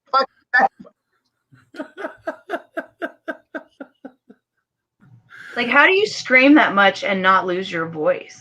Oh, he had laryngitis. What was, I don't know. He was wearing his Tinkerbell jammies. Yeah, he said it's not because I was yelling at Gary, he says. What? I can't hear you, Robbie. Can you hear me now? Yeah. Oh. Yeah. I said he said his voice was about gone the other day. He could hear it. He was like that kind of when he would talk. It was funny. I love that totally. guy. It totally wasn't because of Gary Snowflake. Yeah, That's right. what we should do. Make what's his name lose his voice. You know what? When he did that Gary Snowflake marathon, he was on there for 2 hours, dude, and he still didn't get through all my videos. Every video he played, I got a view for it. He thinks that he's hurt me or something, you know. Well, You'd think on it's a problem to get off the internet or something. On behalf of Lobster Studios and Hot Winter Emporium, I would like to let you know that we too have been shunned and ridiculed by some of our naysayers, I guess you'd call them, you know, the people that don't understand what we do. And we would like to offer our sincere condolences on your, I don't know, sad face feelings that you might be having right now. We know that you're probably ready to leave the internet. But like I told the Geek Room, right, when they lost a little bit of Patreon and somebody told them to take a bullet, you know, hang in there. It does get better, right? So anyway. Who's leaving the internet? I'm not leaving. Oh, I know. Oh, no, I ain't going anywhere. Have you noticed how many people think that it's like when you fuck with people, you have fun with people, whatever the fuck you want to call it. They always think that, oh, they're trying to get me off the internet. It's like, no, please don't leave. I want you to stay. Right. Yeah. You're a good target. Right. Yeah. You know, somebody said to me once, dude, right? They said, you're going to run out of material, Gary. I said, are you fucking kidding me? With all these people that fall in my lap in the course of a day, I thought Walmart had entertainment. This place has got all of them. Better than Walmart. So how's his Texas trip PayPal? He ain't going to Texas. That would be funny. He ain't. Oh, I would love if he did. Oh, you kidding me? That would be funny shit. Can you imagine? Did you hear about Elvis Travels getting denied entry into the Mustang Ranch in Reno? Are you serious? You really told him to turn around and leave. They wouldn't let Elbow in the Mustang Ranch. And he was all saying, I even had a coupon. Elbow got turned away at the Mustang Ranch. Yeah. Dude, I know a guy that went to the Mustang Ranch years ago, and he was nasty as fuck. Well, right? they had to film their camera going. They're driving with their camera going. That could have They been don't want nobody filming there, but they blamed it on the trolls. Oh, the trolls got us called ahead of time or something. It was actually because they had their camera. Well, he's gotten himself thrown out of places before that had nothing to do with the fucking trolls. Dunkin' Donuts a couple times. Yeah, I mean, fuck me. Jeez, I still have a problem going to Dunkin' Donuts at time, but I get through it though. I still get my coffee. But oh fuck. Yeah, I'm glad club to that dude. He makes me laugh on some really bad days. All I gotta do is watch one of his videos, and that just turns my mood around. So yeah. Yeah, I got with Elbow, man. I just got to the point where I stopped watching like right before he like started wearing makeup and shit again at times. And all of a sudden I seen this. Somebody sent me a link, and I'm like, what the fuck, right? Which I'm not judging somebody if they want to, put on makeup and shit like. I mean, that doesn't, but listening to him. And the way he talks about certain things and stuff, and we all know he likes it in the pooper. I mean, that's been a fucking, but guy. Yeah, but it's just the fact that, he goes, and then he's like dressed like that and everything. And I still think him and Rosie are running a scam together. I think it's been a fucking thing with them all the Hey, time. Grampy, you know what I noticed? Every time they shut down a rest stop, there's a new YouTube channel. This is where all the gay guys are going now. Every one of them, the pickle smooches I'm on here with a vengeance, dude. I swear to God, every time I turn around, there's a new one. Yeah. Not that there's anything wrong with that, but I'm just saying. But every time they shut a rest stop down in Mass or Rhode Island or wherever, there's a new YouTube channel. They got to go somewhere. I don't think there's any in Rhode Island anymore that actually are ever open. Huh. That could that could be, yeah. Plus the fact that they're renumbering the highways out here on the 95 and shit and all the highways. So that could be a reason too. Huh. Well, We can always blame Rhode Island for all this shit. I know they had a scale house as you come in. I think there was some kind of little stop area, like entry thing, welcome center or something in Rhode Island. But it's been a long time since I've driven through there. Yeah, I don't think they're open though. I could be wrong. If there is, there's probably one. Because I mean, fuck, you can drive through the whole state in less than an hour, you know. Unless there's unless there's an accident or something. You know, they have those big signs saying trucks aren't supposed to go across that Pawtucket Bridge. It's Pawtucket. It's Pawtucket. It's Pawtucket. Okay. Yeah, Pawtucket Bridge. Every time I go through, there's trucks being pulled over trying to miss that big sign. Yeah, it's kind of hard to miss big signs. You know, I know, that sign's huge. When you notice, like I don't know, pay fucking attention and shit. But hey, Gary, what's the deal with some of the other people that you have fun with? I mean, in a like. Such as. Well, I know you like to do Eric Brandt. Yeah, do Eric. That's what it is. Every day there's I just found this woman. Somebody told me about this woman. She's in the tub. She shaved all her pubes off and sent them to President Trump's wife. Oh, Gail Cord-Schuler, yeah. Yeah, dude. And then they asked the FBI or the Secret Service is at her fucking door. She pulls out this giant dildo. I'm like, where do these fucking people come from? Gail's been around for years, though, man.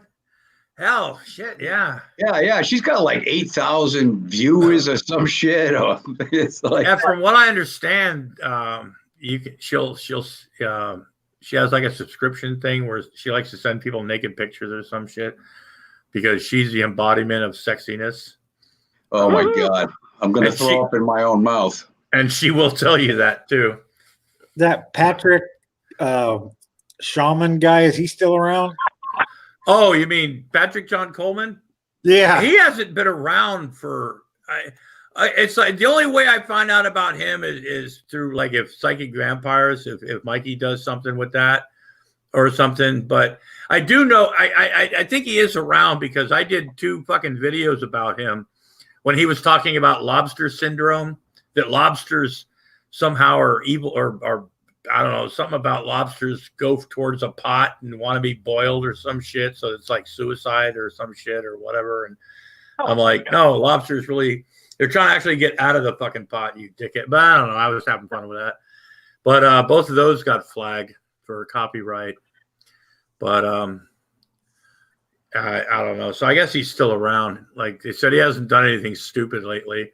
I'm sure that Psychic Vampires would definitely be aware if something was going on with him because, that was their material for the longest time. I know, Wilson. I hope Gail's okay too. Can you imagine? I mean, that woman, man, she calling her fucking, her neighbors gotta love her, man. Her fucking front office, her rental office. God damn. I'll bet the police love to go to her fucking house, man. How'd you like to be greeted at the door by Gail fucking, with a giant dildo in her fucking hand, right? Giving you lightning bolts. Lobster, I don't know if you heard about this, but Cyrax about got his ass kicked over there on the internet like 2 days ago. I think now mean, Some dude literally. yeah. Oh yeah, you need to watch that. That was so funny. What happened? Oh, he set him up. He gave him the wrong area. He was on the opposite end, and he went out and filmed it like he was there, and he was waiting on him. He set him up. Basically. He was like talking all this like shit on his thing. He's like, "I'm right here. Come to my house. I'm over here. You know, I'm the biggest person in this rap game. I don't care if I don't have any shoulders. Come to my house. I'm gonna kick your ass." And then so this other dude, like I think he's from the Juggalo community or whatever. Like, gotta love the Juggalos, man. God yeah, and he came over there and like I guess he showed up at his house and they were both live streaming it, right? Like it was just a mess. And so they were both live streaming it on StreamYard. So you could see like him inside the house, Cyrex inside the house, and then this one dude going to kick his ass, literally walking up to his house. And so he's like, yeah, I'm out here, blah, blah, blah. And then like, I guess they called the cops or something. I don't know.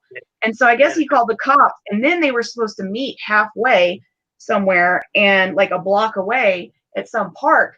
And, like, I guess, I don't know, like Cyrex acted like he was at the park. Like, I believe the other guy was there, but I think that Cyrex was just like acting like he was at the park, but really like his mom and his girlfriend, like they were just walking around, driving around somewhere talking shit. Like, I don't think they actually ever showed up, but he acted like he did. Yeah, you know, somebody could do like a West Side Story Rumble scene with those two, you know? It was just absurd, honestly. Oh shit! Somebody send me a link, man. I gotta watch that. You know, and people wonder why I get on the internet and watch this shit. You know, because it's like it's this shit you can't script. It's stuff you can't make up. You know, and you don't have to go to Walmart to see it. No, no. It's like people go. I mean, you can watch something on YouTube, right? And go, there's nobody dumb enough to do, I don't know, X, right? And you can Google it, right? And find a video of some dickhead doing X, whatever X is, right? Putting things up his butt, you know, coffee enemas, juggalo parties. Now, even though I don't like juggalos, I think there's, I just, yeah. But anyway. Have you seen the video? Robbie, I know you have, but have you seen the video of Tia Tequila at that Juggalo show where she was trying to perform and they were like pelting her with literally every fucking thing? And as a trooper, that little whore fucking kept going. And you need to watch her, Gary. That girl's crazy. You've got another kid coming, huh? Oh, but now she's gone fucking nuttier than fuck, man. Yeah, she's really out there. Talk about fucking Jesus and said she didn't watch her. She said she didn't watch her coochie. She had sex with some dude and didn't watch her pussy. So I asked her last time when she did her live thing. I said, "Have you watched her coochie yet?" She never did respond. And she said she didn't watch it. I'm like, yeah. He's been having sex with random guys claiming that Jesus is having sex with him. Well, yeah, Jesus placed himself, and like that guy that was banging her over that fucking couch, you know. I feel sorry for that couch. Are we talking about that lady Gail? No. Tia Tequila. Oh, Gail, man. Oh, fuck. Yeah, I did a Jesus Christ video for that Gail chick. She's a religious fanatic, so. Oh, she's she should hook up with this guy Big D and search him out on the internet because she's a fucking whack job, that one. Oh. That's the one I haven't seen yet, so I guess I'll have to go look at your channel and see what's going on with that situation. Have you seen the video where somebody actually went up to Brett Spiner, or the guy that plays Brett Spiner, or whoever, the guy from, they actually, in a question and answer, somebody actually asked him if he'd ever heard of Gail Schuler. And apparently he has, because she's been after him for years. But I think Vladimir Putin is her, you know, if that Melania will, it's that evil Melania You know? Oh yeah, yeah. When she shaved her pubes and sent them to her in an envelope, I was like, this woman is fucked in the head. Oh, that's not the first time she's Dude, done that's that. fucking gross. Like, what kind of point are you making? Like, what kind Yeah, of who winds statement this are you woman up in the making? morning and makes her do this shit? Who's watching? That's my question. Yeah, it's like you wonder how much like literal like supervision that she actually has when she goes somewhere, you know, because you know her neighbors must be like, oh, here she is again, fucking whack job. well she might live in that she might live in an apartment building that caters Well, to I mean, the thing is, if you're showing no restraint to like the president's wife, you know, your fucking pubes, then obviously you don't know how to like show restraint in your everyday life. Like, what if she goes to the grocery store and the cashier like pisses her off? Does she go to the bathroom and like smear shit all over the walls? Like, cool. Like what? Hey, yeah, maybe, you know, that's why I'm wondering how much like supervision, you know, she like literally has, you know, because and you know who a giant dildo instead of a gun or something. What's she gonna do with that dildo for the Secret Service at her door? Well, those tennis shoes had magic bolt lightning powers or some shit. The bolt lightning tennis shoes. Yeah. She goes, I'll have to call my rental office to tell the police or some shit like that. It's like, well, call Vladimir, you know. I mean, fuck. Pookie L, how you doing? Not sure if I remember the Pookie L, but thank you. Oh, geez. And people wonder why I don't, you know, they're like, hey, are you watching this on TV? You watching that on TV? I'm like, fuck no. It's more fun, you know, like I said, Gary, to me, this is like interactive TV, you know. It is, because, you know, people do things and then you can like make videos about them and you have comment sections and shit like that, you know. And it's endless. But the supply is endless, too. I've got a list of people of videos I could do. I'll be 100 years old and I could never run out of material. Oh shit! Oh god, that. It just, you know, and I like little short things like that. You know, it's like something that, you know, it's not like me. I mean, I've got issues with not knowing when to. That's why, you know, I'm known for like having really, really long videos. Brad Silverdog calls me. He always said that I don't do videos, I do movies. So, but yeah, people bitch at me. They're like, you know, they're not long enough, Gary. Yeah, people's attention spans on the internet are not very, you know. Well, yeah, and you know, so you know, I've got a few people that actually.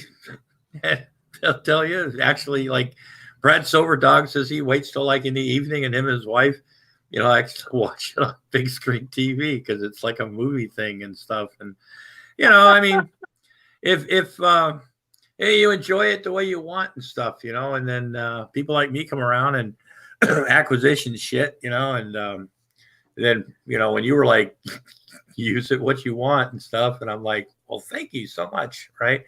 Our production department thanks you as well. But I just, oh God, I just, yeah, it's God, I haven't had my TV on since I was watching like the local news this morning, you know,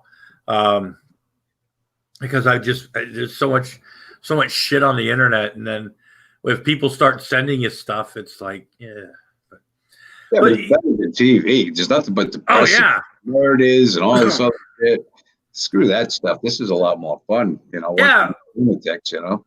Well, and like you said, you know, one thing, I don't know if you check when people like send comments to you, like, well, your videos are too short, right? Hey, sometimes you like look at their fucking channel and you're like, God damn, dude, you don't even make a fucking video, so shut the fuck up. Yeah. I mean, video and they're bitching about mine. It's like, hey, you know, it's just what I do. I just do it to have fun. I don't care how long it is, how short it is. If one person laughs at my video, I don't do it for subscribers or likes and dislikes. one person laughs, then I did my job. Yeah, that's what I tell people. I do this to fucking entertain myself. I'm kind of like limited in things I can do at this point and stuff. And because we're old now. Yeah, we're old. I mean, yeah, I just like we're old. I find shit funny, right? And I tell people I like the videos that I make. I get really fucking stoned and start making videos and shit. And I'm not usually stoned, but well, usually I am, but sometimes not. But usually, but I like going and it's like nothing like extraordinary or something like that. I just put shit together and just like have fun with it, and put music to it. And if somebody likes it, yeah, it's funny shit, man. You got some really funny shit. I laugh my fucking balls off watching your shit, Yeah, I just, and like I said, if somebody finds it funny, then I'm like, hey, it's cool, and in my little microcosm, it's like if few people like it, then that's all I need, unless they want to, join the actual Fun Brigade Patreon program, which everybody is always trying to. We finally got enough where I can go monthly on StreamYard, so I don't have to go with that 20 hours free shit. And so in a day or two, I'm going to be setting up the professional, so I can get rid of this fucking StreamYard's duck, which has to be the ugliest logo out there, and have a little bit of fun with that. But so is Justin? Is he still live? Is he still yelling shit and stuff, or is? I don't know. I go on there like when I go on there and he's got a video about me. He's stealing my face. He's stealing my. I tell you, it's like waking up to fucking sunshine for me. Oh, I can imagine. It's like, yeah, it's like when I got my first Von Helton moment. When he first time. Yeah, that guy. You get that fucking guy good, man. That guy. If somebody's got it coming, it's him. Yeah, it's like, especially the Who's Stinky one. God, I was watching a video one day and all of a sudden I hear this, Who's Stinky, right? And he kept going on and everything like that. And I'm like going, oh, please mention me, please mention me, please mention me. And somebody goes, Secular Lobster calls you Stinky. And I was like, oh, thank you. And then when he called me a drunk drug addict, that was something I really enjoyed. That guy hates your guts, man. He hates you. Elmo hates me. Yeah, but Stinky, he goes after like secular opinion because those two go back to like Stickham, and that's his go-to guy. And I just find it funny. Stinky doesn't take me seriously, and I don't care. And I don't take myself seriously, so I don't know why the fuck he should either. But now if people get upset, it's like, I don't know why they're making fun of this. It's like, I'm exercising my free speech and you guys are hating on me. It's like, well, it kind of goes both ways, I mean, fuck, I mean, you're saying really stupid shit, so somebody's going to make fun of you, I mean, I don't know if you watched the video I did where Emo was cooking the dicks on the grill. Yeah. Now, when he made that video, when he was cooking those pigs in a blanket in his oven, he was saying killing and eating cocks, not cocks. Because he's got no teeth, it sounds just like cocks. Yeah. Oh, here we go. He pissed some people off when he made that video. You see, at Grampy Lobster, 164th Lobster is probably being punished right now. Yep, absolutely. There's probably a little Grampy Lobster action figure, 164 size, sitting in that little 164 size hell cell outside of the Gravy Dome. It just, it's like you can't make this shit up, Every fucking day is a new day. Absolutely. You're out in there. Every day is a new day. So how did you get into? Did you just discover him one day, or are you in a community, or? No, I just discovered him one day. Somebody said, "Hey, you got to see this guy, Elmo." I called him Elmo, and I guess his name's Emo. I guess his name used to be Edward, but now it's Justin. And boy, once I seen him, I said, "Oh, this is a target waiting to happen." Fucking piece of shit. That dinner time, that's what he called it, the dinner time video where his stuffed head is up on the fucking wall. He's like, oh, I love it when he brought that one up.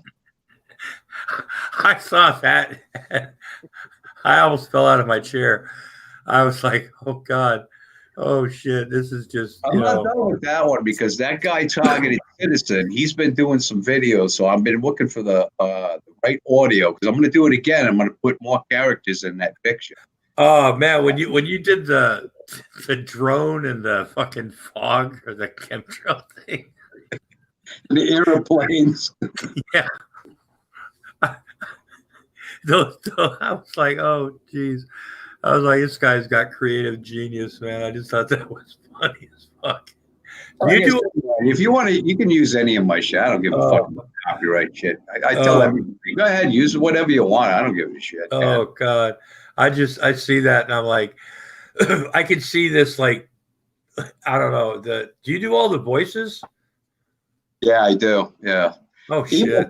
Emo thinks I have a voice change, but I don't have a voice change. God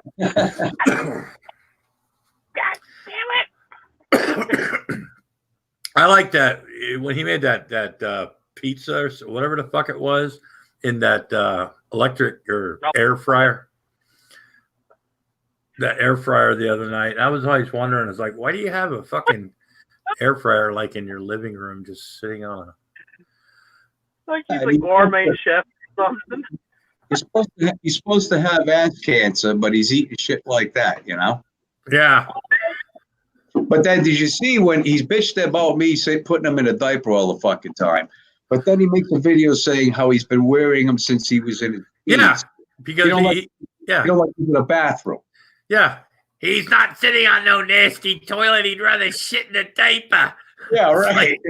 It's like, I really? saw that one. I was like, oh my gosh. And then he brags. I mean, it's one thing, where, people are like, because, I got a little bit of shit in the beginning because people are like, there are people that are incontinent. They can't help it and stuff. I'm like, I get it. I know some people that are incontinent that have issues. I know people that wear like, protective garments and shit like that. Right.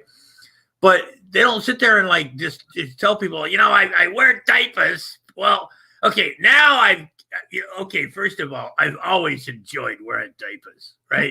I've always enjoyed wearing diapers, right? It didn't used to be by choice, but now that I have ass cancer and they hit me from fucking tit to fucking tail and took out, now I know what it's like a woman to have a C-section because they split me from tit to tail. And they took out a bunch of my intestines. So now if I have another bit of cancer, I'm fucked, right? But so now, though, I'm also, like I said before, I do enjoy wearing diapers. But now I've got no choice, right? And I had a job, but I shit my pants. Who's going to hire somebody that's going to shit their pants? It's like, oh. Well, now the cancer's in his liver. But if you look behind him, there's that bottle of vodka. Okay, years of abuse with vodka will give you what? Cirrhosis of the liver. He's got cirrhosis of the liver. Not, that's a form of cancer, but yeah. But yeah, and then like everything on his walls, everything's like just crooked. I know. I mean, like I've said before, like when me and my wife, we put up stuff sometimes. It's not like complete, and sometimes we'll look by and we'll go, is that all the way crooked? Is that like that? It was like, it's not enough to really give a fuck. Nobody's coming over anyway. Whatever, I get that, right? But his shit, it's like somebody just like threw something on the wall and went, fuck it, with tape, Yeah, right. I mean, I was gonna really piss him off. The pictures that he has behind him. I was gonna put my picture on there talking behind him while he's doing his video. What his ass on what he's doing. Oh, I seen the one where the cat was talking. Get me the fuck out of here, man. That house is so nasty with the bugs on the screen. my wife saw that and she goes, I don't feel so bad about not cleaning up yesterday. Yeah, no doubt, right? Like, you've got to not clean up for fucking, I don't know, weeks. The dusting can wait. Yeah, the dusting can wait. Well, but see, that's the whole thing. You know, it's like you put on the internet, you know, people will go, oh, when you know, you're talking about this stuff in the back here, you know, and, you know, not what I'm putting out on the internet. Well, if you have, like, you show people what you want to, you're showing you're presenting yourself, who you are, exactly. Right? Yep. You know, and if you, like me, you know, people have seen the back of this room and stuff like that, but I got a green screen thing and I got this little, you know, tapestry thing up and stuff like that, make it a little, you know, more intimate, I guess you will, you know, but you show what you choose what you to show, right? And when you show like shit on the floor and, I mean, with Von Helton's diapers and trash and clothes, and with emo, it's the same fucking thing. You're gonna get busted on it, yeah. Yeah. If you have a shithole and you got fucking cigarette butts overflowing onto the floor and shit, that's not something you want to present to the public if you're gonna do a video, you know. I just, you know, it's. Whenever he comes on, it's like, this is just stuff that you can't fucking make up. You almost think, God, is this guy real? You know, and then I know people that remembered him from the old Stickham days, right? And we were talking about it one night where he used to come in.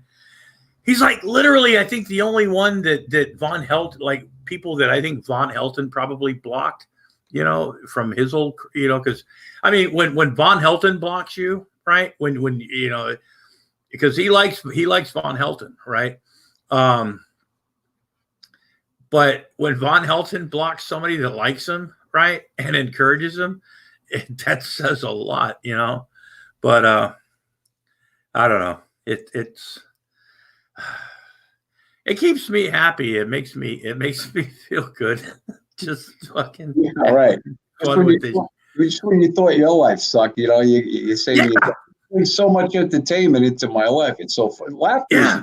I don't care how sick you are, how shitty you feel. If you laugh, man, you feel a lot better. Yeah, laughing at other people's expense sometimes, you know. Like when I tell them I'm laughing with you, Elmo, not at you. Fuck you, you are, you piece of shit. Now settle down, young man. You know, we're just having fun here. You know, I mean, I don't know. Maybe, you know, Bing City, you know, he can't. One of these days, he's not going to pay his fucking rent, and he's not going to pay his landlord. Well, he only does that like every few months anyway. But he's going to go to Denver, and they'll shit. If you think Eric Brandt is a tough cookie, wait till you get a hold of me in Denver, right?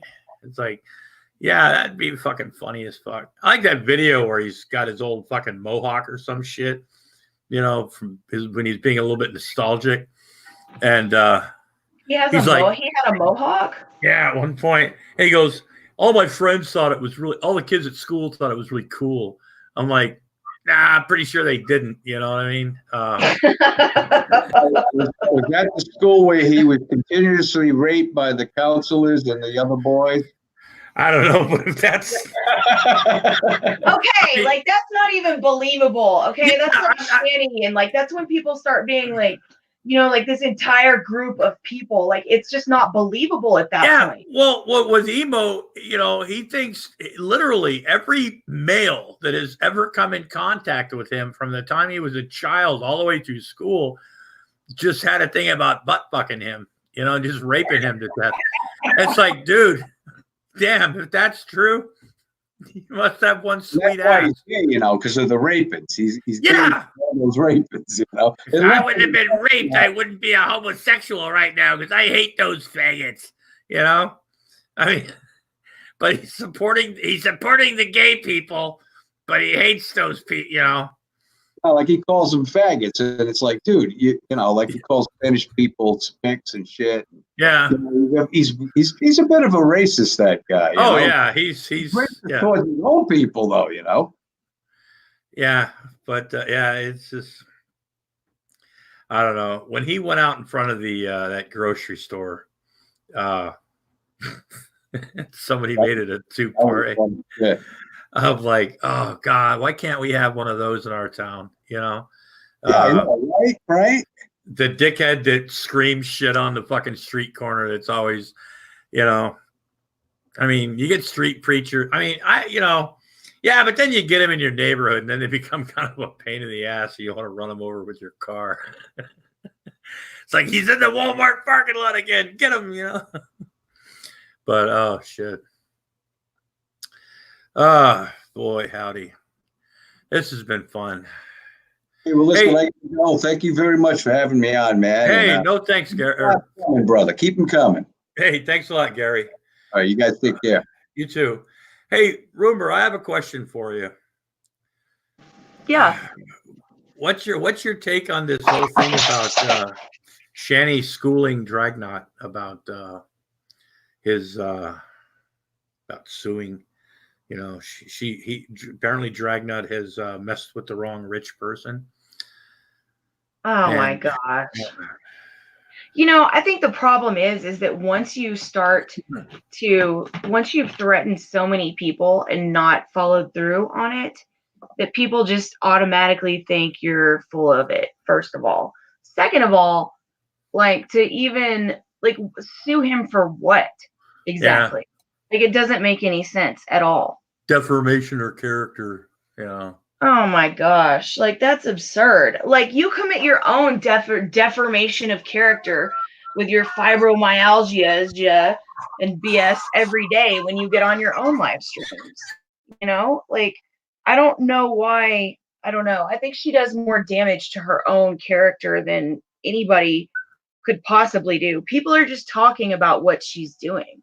Yeah, but it is funny though. I mean, like how can you, I don't know, like she's always like they're always threatening people. Yeah. I noticed that. It's like, you know, just what the fuck? You know, I mean, I don't know.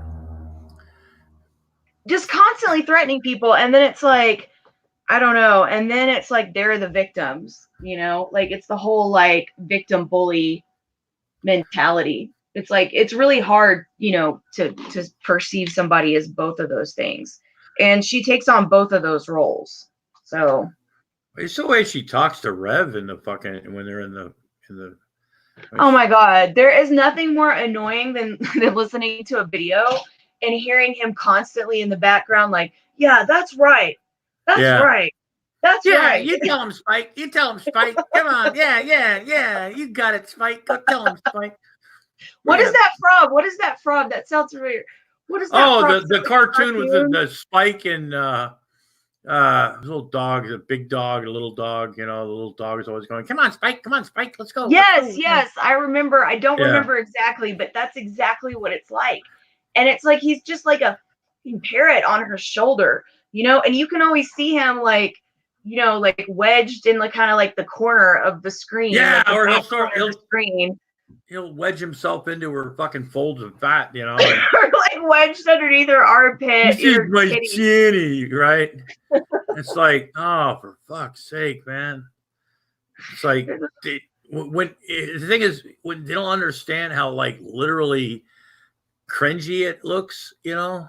And then when Shanny's got now, admittedly, you know, I've got a busted tooth there and stuff like that, you know, and everything. But Shanny's got like somebody was saying something like opiate mouth or because she's lost a lot. Like it could be anything. It's probably from the tongue ring. That's what she said. I've never heard of that. I've known people that have had their tongues pierced and their lips I think that's yes too. I mean, if that was a fucking thing, you know, there would be like people going, "Oh, I don't want to lose my teeth," you know.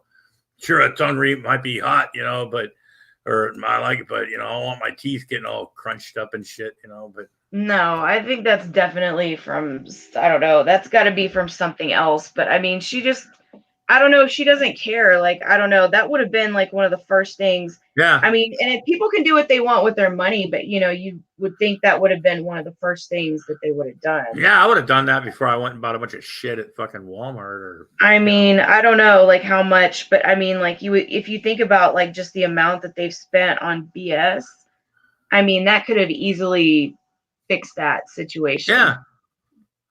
Too much soda. Yeah. I don't know. I mean, I guess it's like what people's priorities are, but you know, you just have to wonder like how long it's going to take them to burn through all that money. I mean, if you see Burnt Toast video and you see like all the, you know, what she put together, it's like, wow, what a bunch of money on crap.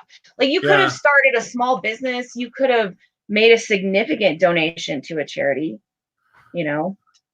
Yeah. And so that's the thing too, you know, I mean, I get, you know, when people like people who have money, you know, will buy things and they live in a certain lifestyle, you know, but then you got people like Rev and Shanny, they go out and buy dumb, right?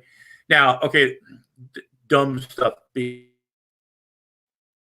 stuff, but going out and then claiming that we're out of money now, so now we want you to give us money so we can give money to poor people or homeless people. It's like, well, that's absurd. I mean, and not like one legitimate, real, like, I don't know, like a business plan. You know what I mean? This is what we'd like to do with the money, right? Our goal is this, not, well, we want to give money, and then if you give us $1,000, then, you know, we're going to help a guy get a fucking apartment, and then we're going to, you know, put everything out there and, you know, do a nice, well-produced video, you know, about the journey we and that's had. the thing that happens when you ask the public for money is like what you're saying. There needs to be some kind of guide or some kind of plan. You know, like we've specifically gone after people, you know, online for not having, you know, some kind of plan. I mean, if you're asking the public for money, you need to say, okay, I'm going to ask you guys for this much. This is what we're going to be doing with it.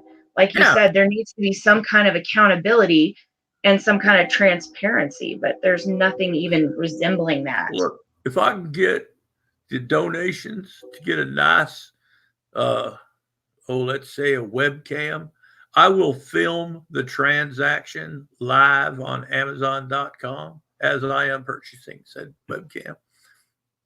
Just to show and that's everybody the thing. That's absurd. No, I mean, you know, if anybody wants to give me money for a webcam, I do accept donations at and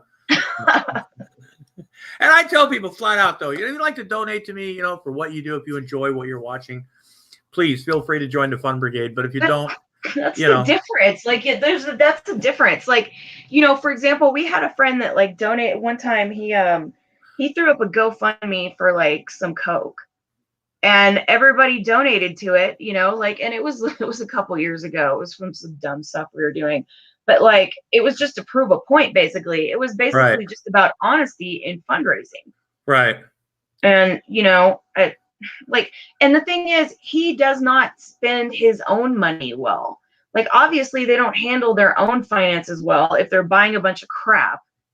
I mean, you know, if you're spending money on an expensive apartment, you know, and you're not spending it like towards a mortgage or a house, you know, I don't know. Like, I guess you have that money to waste. I don't know. But to me, like the way that they live their life doesn't inspire others for them to like run a charity.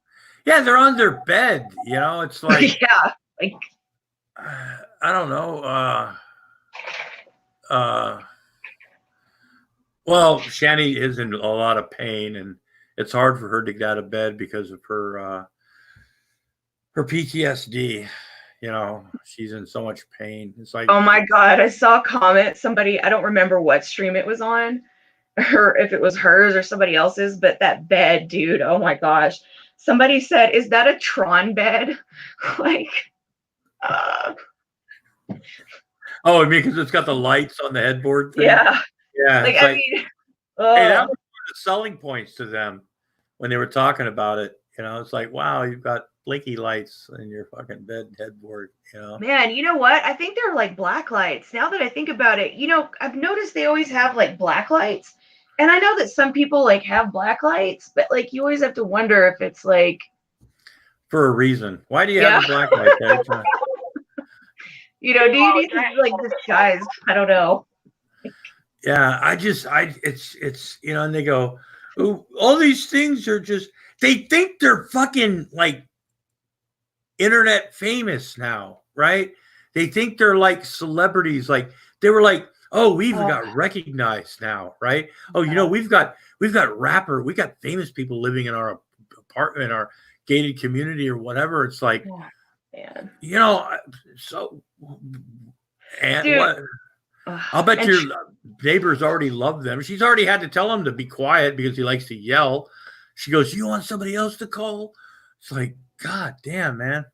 And Trevor makes a good point too. Like, if I was homeless, it would be humiliating if someone filmed me while handing me the $1. I'd rather do without the money. Yeah, like why would you want to broadcast that?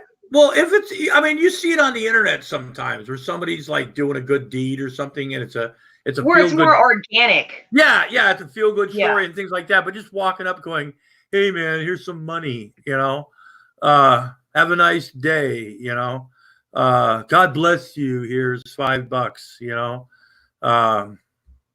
yeah, they don't know the difference between famous and infamous. Yeah, it's like, and some of the video, I mean, Shani wants to do like cooking videos, right? She wants to do makeup videos and yes, please film your kitchen. Well, they were showing the kitchen and stuff. Look at our big refrigerator, you know. Oh, I hadn't seen that one. Look yet, at our, you know, look at our, you know, it's like, okay, you know. I mean, I don't know. See, the way they act, it's like they're rich, right? Which now, granted, they've got more than I do, like monetarily. Okay, I'm fucking poor as shit. I live in a, you know, pretty generic, you know, no frills apartment and stuff, but I do with what I have, right?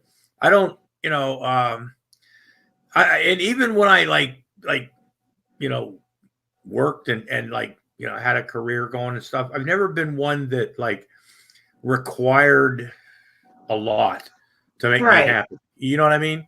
I didn't have to have the best, like the biggest car, the fastest, or and I always had a nice stereo or something like that, you know, but I don't, you know, I've never been, and people that do that, it's like they're throwing out there that, oh, look what I have, you know, which just makes people that have more than them look at them and go, yeah, fuck off, you know. Oh yeah. Betty said that Shani is a good cook, you know, and stuff, and I'm sure she is. I'm sure if she, Robbie, is that you? Nope. What's that noise? What's that buzzing noise? I'll bet you that's Robbie. Boy, Robbie. I'm muted. I've been muted. Huh. Anyway. So we got a lot to look forward to pretty soon. We got Shani and Rev suing Dragnot. We've got G-Man and Shani with I don't know, some unfinished love business going along. You know, we got. You can tell there is like, and I'm like I said, I was new to the situation, but when you look at their videos and stuff, like you can almost tell that there is definitely something between G-Man and Shani. Yeah. Like it's really very obvious to me. Yeah. Like Rev has got to feel like a total cuck. I mean, it's so like it's got to be so humiliating and like demasculating for him. I don't think he understands what's going on. I don't think he sees. Even though I think G-Man's kind of a bitch too. But you know, but like Drag was saying in his thing, G-Man knows what he's doing with this because he saw that video with, you know, Shani like, you could have had this, you know. But yeah, I think there's been sexual tension between those two for a long time, and I think it might be building up again. They might have to meet somewhere like neutral and have like real angry Christian angry sex, you know, rebuke don't each know. other I in mean, the maybe rebuke each other in G-Man. the name of Jesus, and well, just fucking the shit out of each other. Well, maybe he would be a better, choice for her. Well, it's like I think it was Dragnot was saying, if you're going financially, you got to go with Rev. If you're going for the cock swag, the swinging dick, Have a the big- Money motion isn't thing. everything. Yeah, and like Shani said, Shani's addicted. She's not addicted to the money. She's addicted to the dick, and that's just coming out of her mouth. But she did it. She did. She likes to like grab Reb by the scruff of his neck and rub his face down there a lot. That's pretty much what gets her going. But Benny, Shani, I think she's liking showing off her shit right now, but she doesn't really strike me as a materialistic person. So maybe that would be a better choice. Yeah, who knows? See, the thing with me with Shani though, she went from like literally having nothing to like, and you see this with a lot of people, right? That go from like literally having nothing to having a lot more than they used to, and thinking they're rich, because now they can get this, now they can do this, now they can go out to dinner, now they can do this, and taking advantage of it, kind of like overcompensating for the fact that they've never had this before, Well, and the thing is, it's not an infinite resource. You heard when he was talking about in one of the videos, like, well, we unloaded all, these things because they were not making a lot of money or something anyway. It's like, well, yeah, but you didn't transfer it to something else that was making money. You sold that shit. Yeah. It's like, it's not making money, so instead of like reinvesting it, we'll just like cash it and go buy a new computer. Right. So it's not an infinite resource, and you kind of have to wonder, like, Yep. I don't know.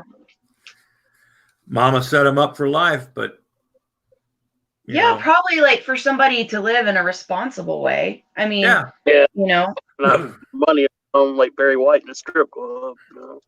Yeah. Hey, I think. Well, now admittedly, I'm here for it. I'm here for it. I'm here for all the toured halls. I'm here for all the excessive spending on bullshit. I think it's great. So yeah, that's fine. I have a good time. It's fun.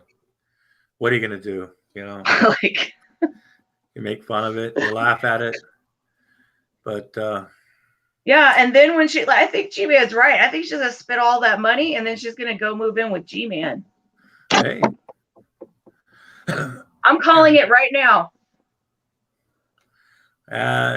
January 31st, 2020 at 3:27 p.m. Eastern Standard Time, duly noted. If anybody else would like to join the fucking the pool on the date and time of when the official cucking will begin, like leaving. But Shani said she loves me. You're coming back, right, Shani? Oh, you're gonna do it in the name of Jesus, huh? Like how is Reb not totally humiliated? Like it's so humiliating. Like I'm humiliated for him, dude, and I don't even like him. Yeah, and that's the thing. He doesn't understand what it's like people have said how many times.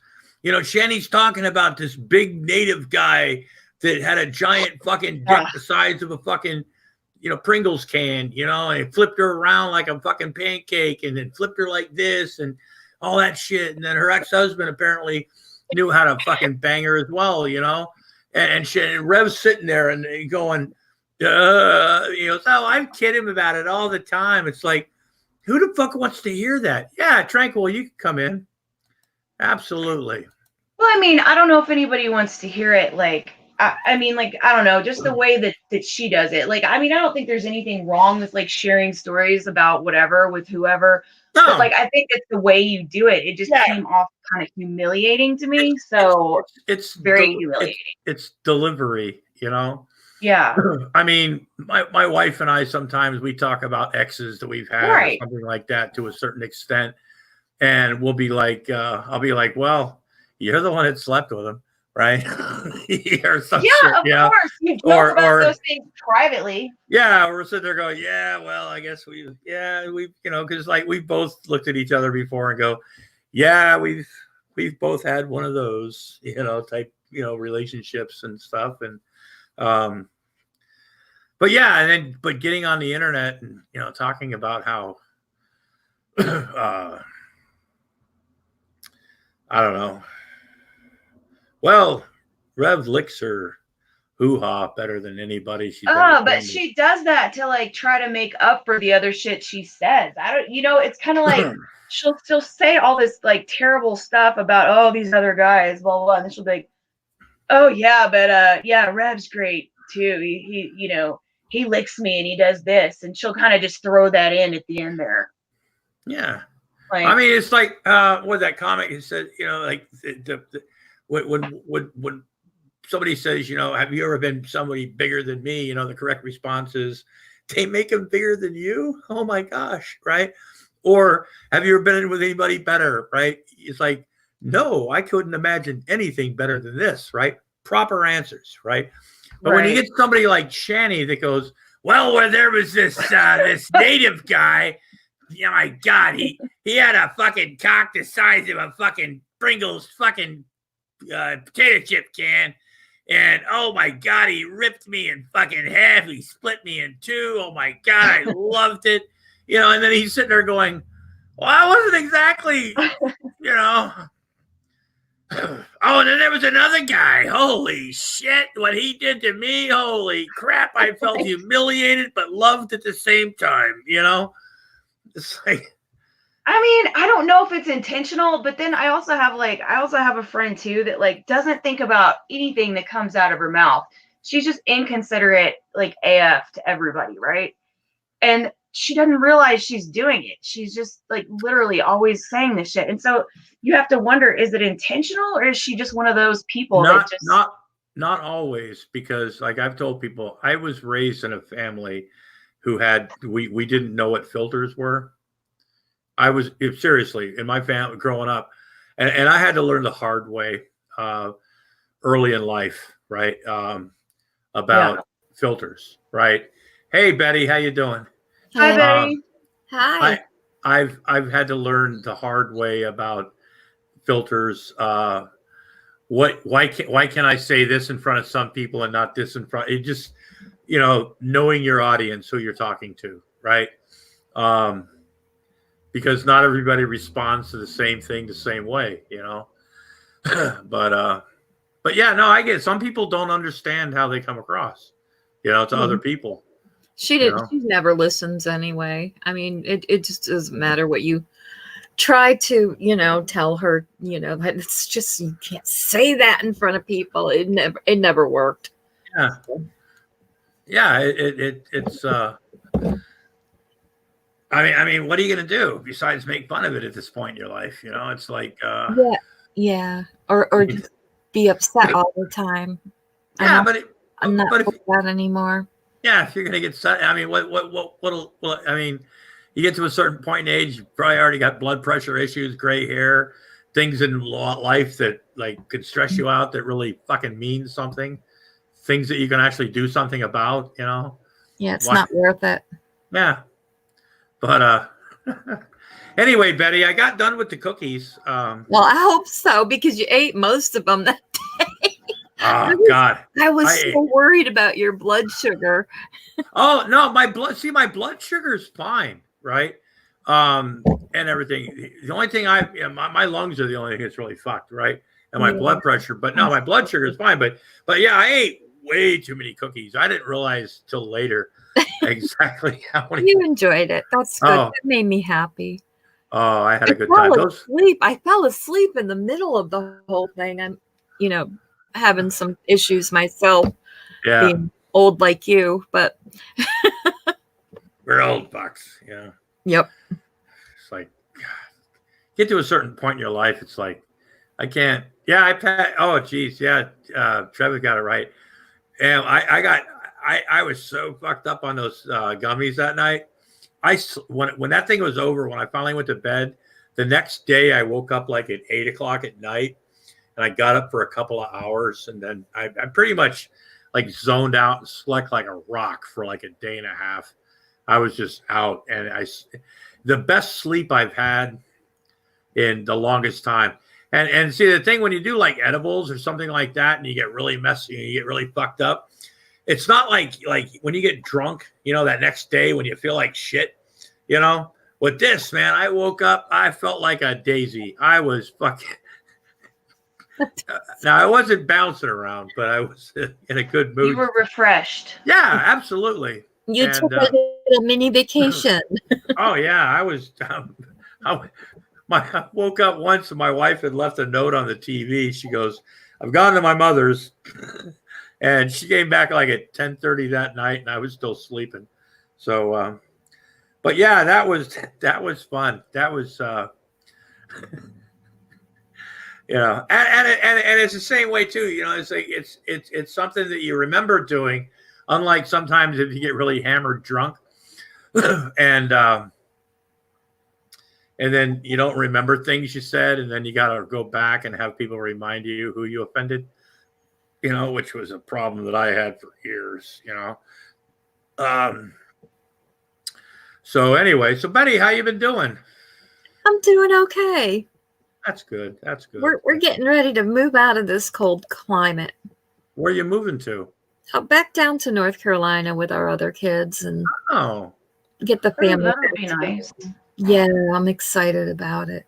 My husband retires on the 30th of March, so. Wow. Yep, the house is up for sale. Oh.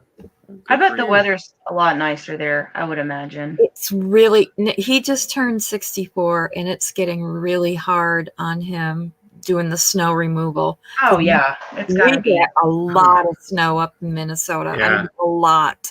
And Well, what's it cost for like somebody? Because like around where we live, I mean, I live in a third floor apartment, you know, so goodness knows the only thing I've got to shovel is like my balcony, which I don't, but because when it snows I can't get on my balcony anyway. But we got a lot of like kids around here that like guy down the street, he told me that if I ever needed like my car snow removed around my car, he'd do it for like $10-15, you know. I mean, yeah, this neighborhood isn't that friendly. Well, I mean, yeah, but you know, when it's people, there's people that you can hire, but there's so many senior citizens that live in this area that they're like overwhelmed. So you have to get on a waiting list, and it's just too much. Yeah, well, they're really good about that out here, you know, getting like things, you know, people. I mean, a lot of times if people like at least make an attempt, people will give them a hand doing it sometimes, you know. Or like if you know the older folks, there's phone numbers you can call, or a lot of times the neighbors will, you know, give them a hand, or and then the guy next door went and plowed his truck in, so we have to dig that out tomorrow. Oh yeah, and he plowed his truck in, and then he plowed our garbage can in, and my husband was cussing up a storm outside. I don't know, like 4 years ago, man, when we had that really, really shitty winter, a snowplow went by and plowed, put a snowdrift over like 5 cars on our little parking lot we have on the side of the building. And one guy got out because he was at the far end, but it took a week to get enough snow removed, right, to get our car out. And we finally had to call like the AAA, and they ended up pulling our car out the rest of the way. So, you know, yeah, snow removal, when there's a lot of snow, it's like, where the fuck do you put it? You know? The other benefit of going down there is I'll be closer to Duke University Hospital. Oh, yeah. They're one of the care centers that are able to treat the congenital heart condition that I have. So, well, that's good. I'll be okay with that too.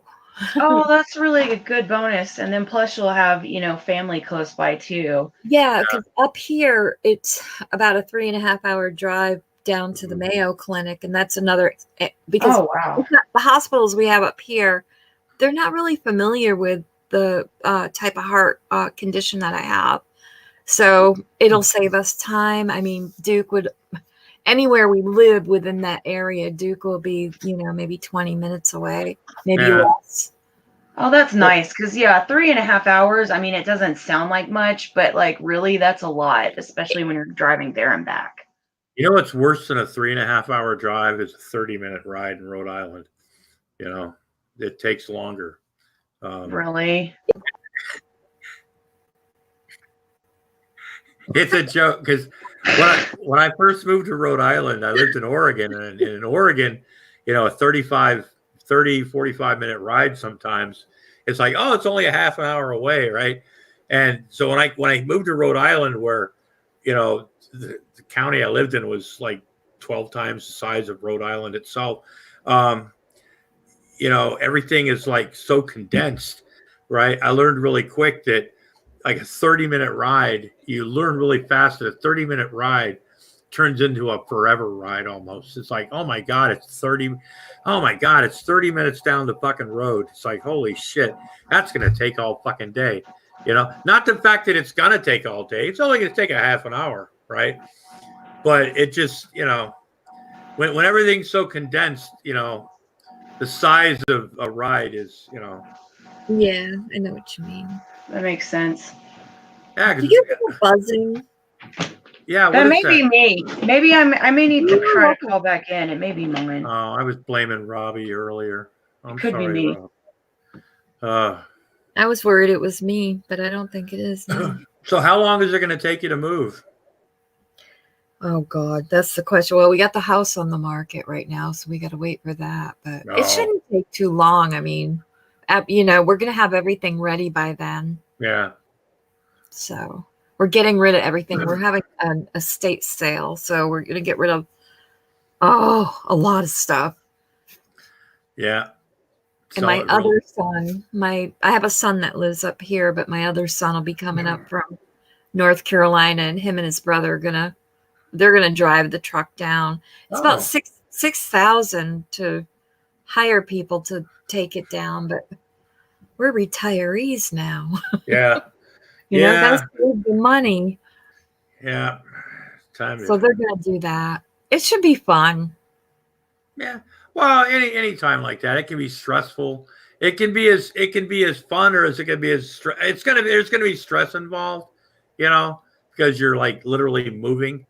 But it also can depend on your attitude about it. It's like, it's not like you're doing it. It's like, it's an adventure. It's fun. It's it'll be how you make it.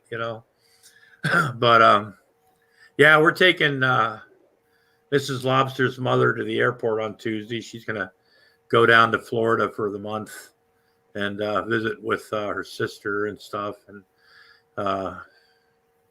so we'll I don't know. I love taking people to the airport.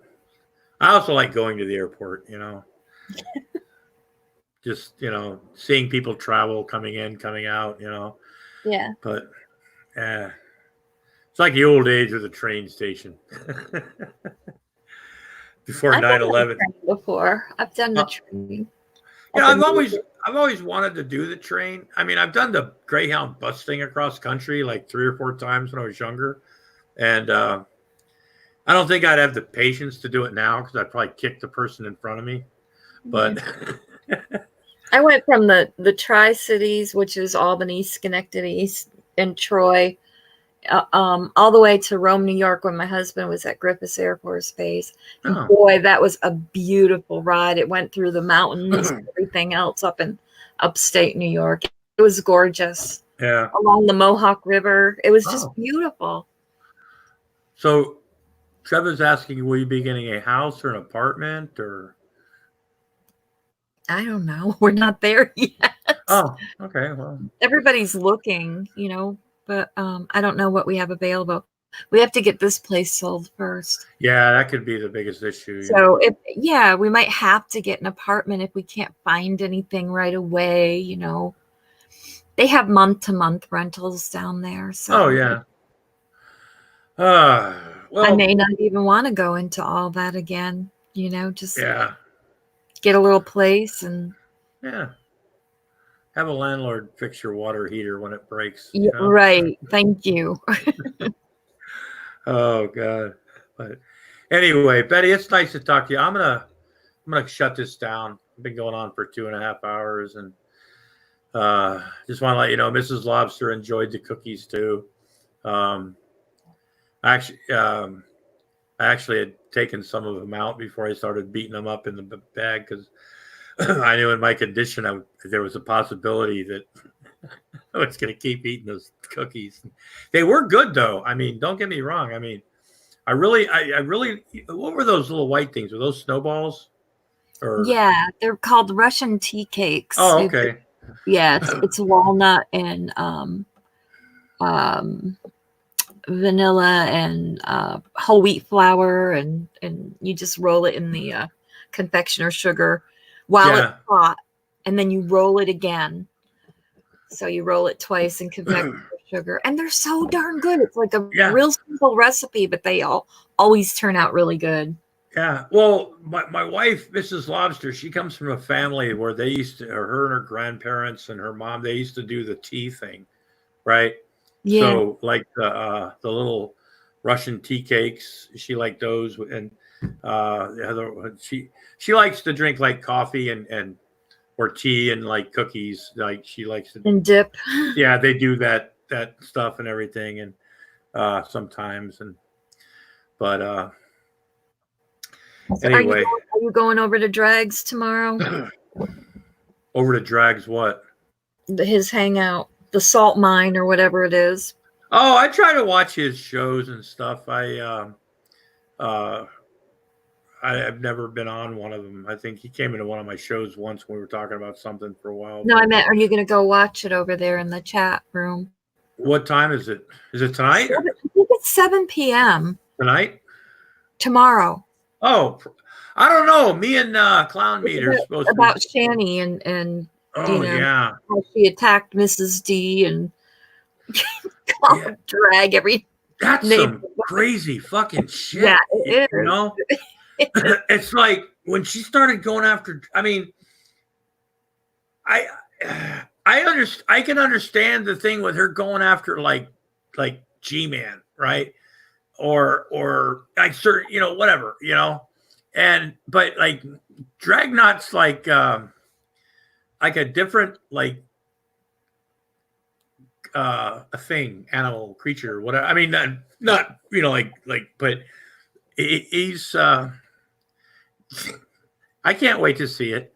It's gonna be funny. It's gonna be something that only Dragnot can do. Yeah, she's in a spiral right now, so she's gonna lose her shit real soon. It happens every month. Yeah, it's like it's gonna be a big one though. It is. She's gonna have a big one. Yeah, it's something that I think, I don't know, I look forward to more and more all the time, just because I think it's funny. Well, it's never gonna change. So what are you gonna do, right? I just like the way she drags Forever around, right? They were fighting this morning, early this morning. Oh, I know. Yeah. Somebody sent me a link and I'm like, oh, geez, what are they fighting about now? And it's like literally, I don't know. Even when they're like being all cuddly and stuff like that, I don't see a connection between those two. It doesn't look like there's literally any chemistry between those two. Yeah. You know, it almost looks like they're playing. Yeah. You know what I mean? Yeah, they're going through the motions, but yeah, in a really bizarre way. Yeah, it's like, you know, and you keep watching it because, okay, what's going to happen next? You know, and I don't know. Like I said, interactive, musty, fucking fun TV. You know, they're famous now. Yeah, they wanted to be famous. You know, how famous do you want to be? And be careful what you ask for. You know, famous for the wrong reason. There's been a lot of people that wanted to be famous, right? But became famous for other reasons, you know? And I don't know. It's going to be fun. All right, kiddo. I'll talk to you later, Betty. Cookies. You take care. Bye-bye. Bye. figure out how to get out of here.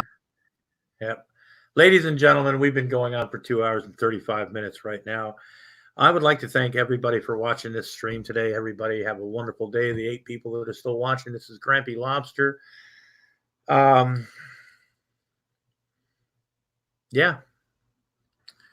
We're having some fun here at the Fabulous Boarding House. Grampy Lobster, Lobster Studios, Hot Wiener Emporium, Clam Shack, Chili House, House of Reprobation, Land of Lulls. Tomorrow night, hopefully, the clown meat will be on the show. Who knows what else? Might have Gary fucking Snowflake back. It's been fun. We've talked a lot. We've laughed a lot. We've cried a lot. Ladies and gentlemen, thanks for watching. This is Grampy Lobster. Till we meet next time, remember, listen to Motorhead every day, and your life will turn out better. I promise. Just keep listening. So until then, ladies and gentlemen, bye-bye, and go fuck yourselves. And get this goddamn button to turn off, you motherfuckers! Son of a bitch! God damn it, mother.